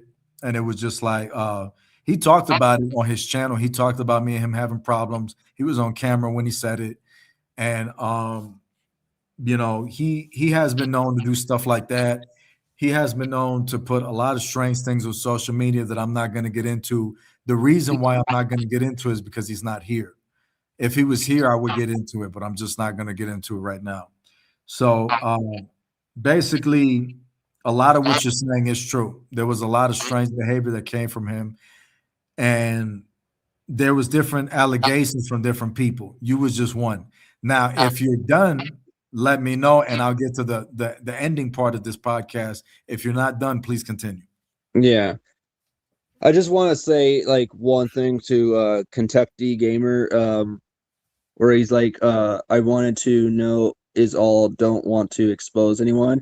The thing is, I'm not the type of person that exposes someone of being this, being that. I just want to like how Kevin wants to know and how I want to know. We just want to get a bottom of this and hear what Scott has to say, because there could have been a reason why he sent those like photos. And like I said earlier, even though I was like still a minor and I was like 12, he probably didn't see it as he was being weird. It was probably the wrong way he approached me, and is what got my dad thinking this guy could have easily been a pedophile. It doesn't matter. That part doesn't matter. I'm gonna cut you off on there because the thing is, you this is like the second or third time you say that on here, but it doesn't matter. As a grown adult should not be sending an underage kid like pictures like that, pictures of feet and pictures of like you laying down, with a hairy chest and shit like that in your shorts, like that is grooming. That's grooming. That's a predatory motion on his part. He could go to jail for that. If that would have came out at the time, he could have went to jail. He would have went to jail for that. You know what I mean? So it's not okay what he did. It doesn't matter if he was being friendly or whatever the case is. What friend do you know sends you pictures of feet, bro? No one. And when I was 12, when I was around 12, I never had anyone as friends who were a lot older as me, because one, my dad is very protective over me, and the same with my mom. And two, my dad told me that he wouldn't want like anyone like older to be like as friends with, because he pretty much described to me that there are a lot of weirdos out there, and he wants to look out for me. And that's why he's at the time when I was like around 12 or something, I was never allowed to walk home from school, because they were always cautious, because of how there's been a lot of those people in vans that are like pretending to be a family member and offering you to get a ride, and saying like, oh, my family, your family sent me to pick you up, or those people that would offer free candy. My dad says that there's always been weirdos out there, and how he wouldn't want me to be friends with anyone that were a lot older than me. So being a part of JTV wrestling was kind of like new, and since he knows how much I love wrestling and how this is a CAW community, he wanted me to kind of like give this a chance, but he was still gonna like look out for me. But the way he was seeing this person, Scott, because he was like wondering like who this Scott Gross is, and I'm like, someone in JTV wrestling that like I'm really good friends with. And he's like, why is this person that's really good friends with you sending you these pictures? Right. And there are pictures that you should not even send to anyone that is like that age. And I, at the time, I didn't even know, like, I didn't even like know at the time if the pictures were that bad, until when I went back and looked at them when I was about 15, 16, 17 at the time. I was probably like a lot younger than that when I went back and looked at them, and I'm like, maybe my dad was right, because like these pictures don't look right, Right. because they wasn't like pictures of someone in like a like a normal outfit. There were shirtless images. Yeah, it's not right. No matter what the case is, what he did was not correct, and you didn't know any better. You know, I mean, you were too young to really understand what was really going on, and I was probably too young to really understand how Scott really was. Yeah. You know? So it is what it is. But I don't want to keep going around in circles. We're gonna gonna get ready to close the show out momentarily. I don't want to keep looping into the same thing. We're talking about the same thing over and over. So And yeah, people don't want to get tired of the same topic. I mean, whether they do or don't really isn't my Yeah. concern, because, like I said, I'm not here for views. This is to talk about something genuine. So we're not here for views or none of this shit. So it doesn't matter whether they like it or not. I'm here to talk about something serious. But to close out and to go into the things I want to talk about, someone else that I tried to get on today's show, who only the old school JTV guys will remember, really old school, not beginning old school and not modern old school, more like middle, is someone who wrestled in JTV by the name of The Hero. You probably don't know him. A lot of people probably don't remember him. You know, he's a good friend of mine. I'm not going to say his name. I don't think he wants me to do that, but I'll describe him as his ring name, The Hero. And The Hero was he was kind of like Spider-Man. He was a wrestler who wore all black and had a red X on his face and a red X on his chest, and it said Hero. And that's who he was. And his time frame in JTV was like 2010, roughly to around, I want to say 2011, like 2012 or something like that, or it could have been 2013. I think he went to 2013 and then we parted ways. And he went to 2014, and then we parted ways. He was around till 2015. He was around. So let's say this: 2010 to 2015, he was around 5 years, and then we parted ways. And then he came back a few years ago for a stint. He came back, and he told me stories about Scott as well. Back in the day, he told me about how Scott was messaging him weird shit, but The Hero doesn't want to come on this show. He doesn't want to come on the show and talk about it. I guess he wants to be shy and whatnot. He doesn't feel comfortable talking about it. Yeah. So I can't say things. I can't put words in his mouth, and I can't put words in Scott Gross's mouth. I can't do that because it's all alleged. It's not fair. So what I really have is a screenshot that he sent me earlier, and he doesn't want his name shown because he doesn't want Scott to find him. So all I can do is show the screenshot of what he was telling me earlier of what Scott used to tell him back in the day, similar to you. So I'm going to go ahead and put that screenshot up. Get the screenshot up momentarily. So let's see here.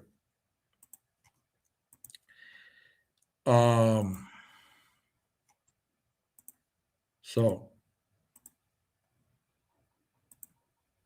here's the screenshot of what he sent me earlier. I don't know if I can make this any bigger. It doesn't get any closer to the screen. I'll try to get it as close as I can. That's probably as close as I can go. But I'll read it out, and then you can screen save it. You can screen save it and read it to yourself after. Yeah, YouTube has a feature where you could just click on your phone, and you just you know how like you scroll up in like a screenshot. You could literally do the same to bring up the picture bigger if people didn't know about that feature on YouTube. Well, this one here, we're on StreamYard. You know what I mean? We may be live on YouTube, but we're on StreamYard, and this is the best I could do right now. So y'all going to have to zoom in on that and save it.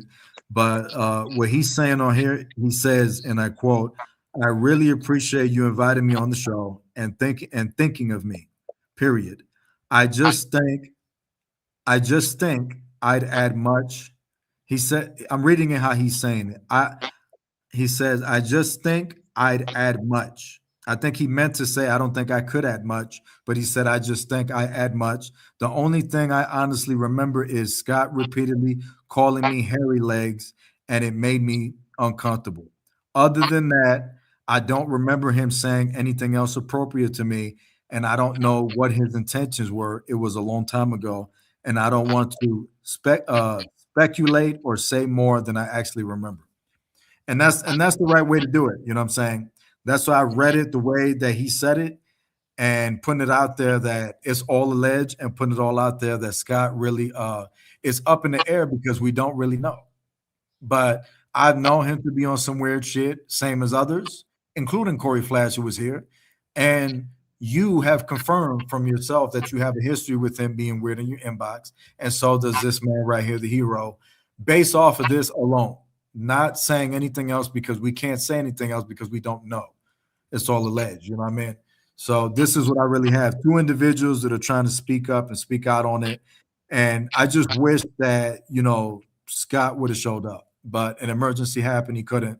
Maybe we can get him on the next one and find out more. Okay. So going back to the podcast before we close this thing out, and one other person who came to me and gave me information about Scott being weird was Mr. Amazing. Mr. Amazing, the JTV wrestler, is someone who has been in the community since at least 2012. And at that point, Scott had already been around 3 years, So Scott knew him when he was underage, just like me. And Scott has sent him a really disrespectful, sexual, derogatory voice audio that I heard that I don't have with me, so I can't play it. I don't know if I could find it and pull it up. Maybe on the next one I can find it and pull it up. But it was a very sexual message that Scott sent Mr. Amazing. But when he sent him that message, Mr. Amazing was already of age. He wasn't underage. So again, it puts us back in the loop to where we can't catch Scott, because when he sent that message to Mr. Amazing, it was consenting adults. He had already been over 18 years old. He was 20-something years old, maybe close to 30. It was some years ago. And when that was sent to me and I found out about it, I instantly blacklisted Scott, just so Scott knows this. If he decides to listen to this, or if you're listening to this and there's no emergency, Scott, you know what I mean? That's the reason I chose to blacklist you, not work with you, not talk to you anymore, because it pissed me off, because I thought it was wrong. Because you and I have both known Mr. Amazing since he was underage and he was young. And I thought it was wrong for you to send him a sexual audio. It don't matter whether he's an adult or not. You know what I'm saying? You knew him when he was underage, and it comes off fucking weird. You know what I mean? So that really pissed me off, and it made me want to not be involved with him anymore. But Scott didn't do anything wrong by doing that, because they were consenting adults, and that's the problem. It's just that I just don't respect it. Am I in the right for blacklisting him and feeling some type of way about him? I mean, it's my opinion. It's neither a right or wrong. It's just my opinion, because they were both of age. So I can't, you know what I'm saying? And it's reasons like that why I never really penalized Scott back in the day. And I took time to think, do I ever want to go public with the Scott thing? You know what I mean? I thought about it for years. Do I do it? Do I do it? Should I do it? I should do it, and I finally decided this year to do it. So that is what happened the last time. Scott wound up getting taken out of JTV sometime in 2016, 2017. I can't remember. I don't want to lie. And that was the end of him. We haven't worked ever since. We're not here to bring Scott Gross back to JTV Wrestling. We're not here promoting him to bring him back. We were here to talk about a serious situation and to bring light to it and to give him the opportunity to talk about it and defend himself. You know what I mean? But he's not here, So all we have is just the story of what we know and what happened. And it's up to you whether you want to go, I believe it or I don't believe it, because it's all alleged. We could be lying. You know what I mean? So it's all alleged. It's all in the air for anybody to go, well, but all I can do is show you that screenshot that I had. And I have my guest here who was on the show, Mason, and you got me. And if you know me, you know that I don't come on here and bullshit. So Yeah, I you have, found it. you have reason to believe that I might be telling the truth. You have reason to think, hey, I think Kevin's telling the truth. I think he's being honest. But if you don't believe me, you have that right. You have the right to go, hey, I think he's full of shit. I don't know. They're just trying to, shame him or something. If you want to think that, you could think that. It's not true. But I mean, if you want to think that, that's what it is. You know what I mean?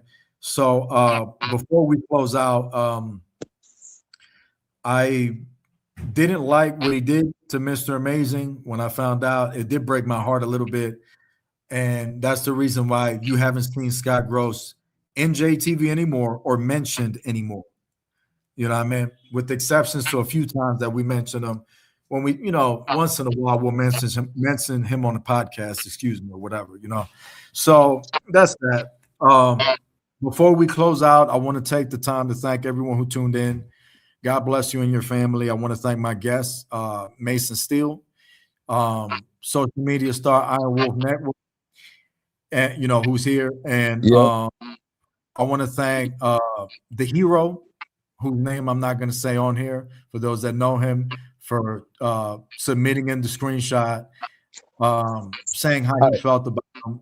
And I also want to send a shout out to Mr. Amazing, who unfortunately had to go through the discomfort of what Scott did in the inbox when he sent him the inappropriate audio that was sexual and whatnot during the holiday.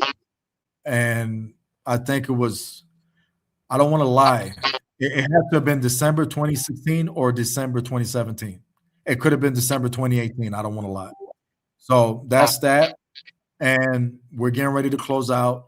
Make sure you smash that like button, subscribe, or don't. It doesn't really matter. This video wasn't intended for views or nothing like that. It's just we want to talk about something important. So it doesn't really matter about liking or subscribing for this one. But comments would be important. Please leave comments telling us how you feel about this matter. If you have problems with pedophiles in your life and stuff like that, maybe you're someone who's recovering that is either a victim or someone who is one yourself, who's trying to get help. I don't know.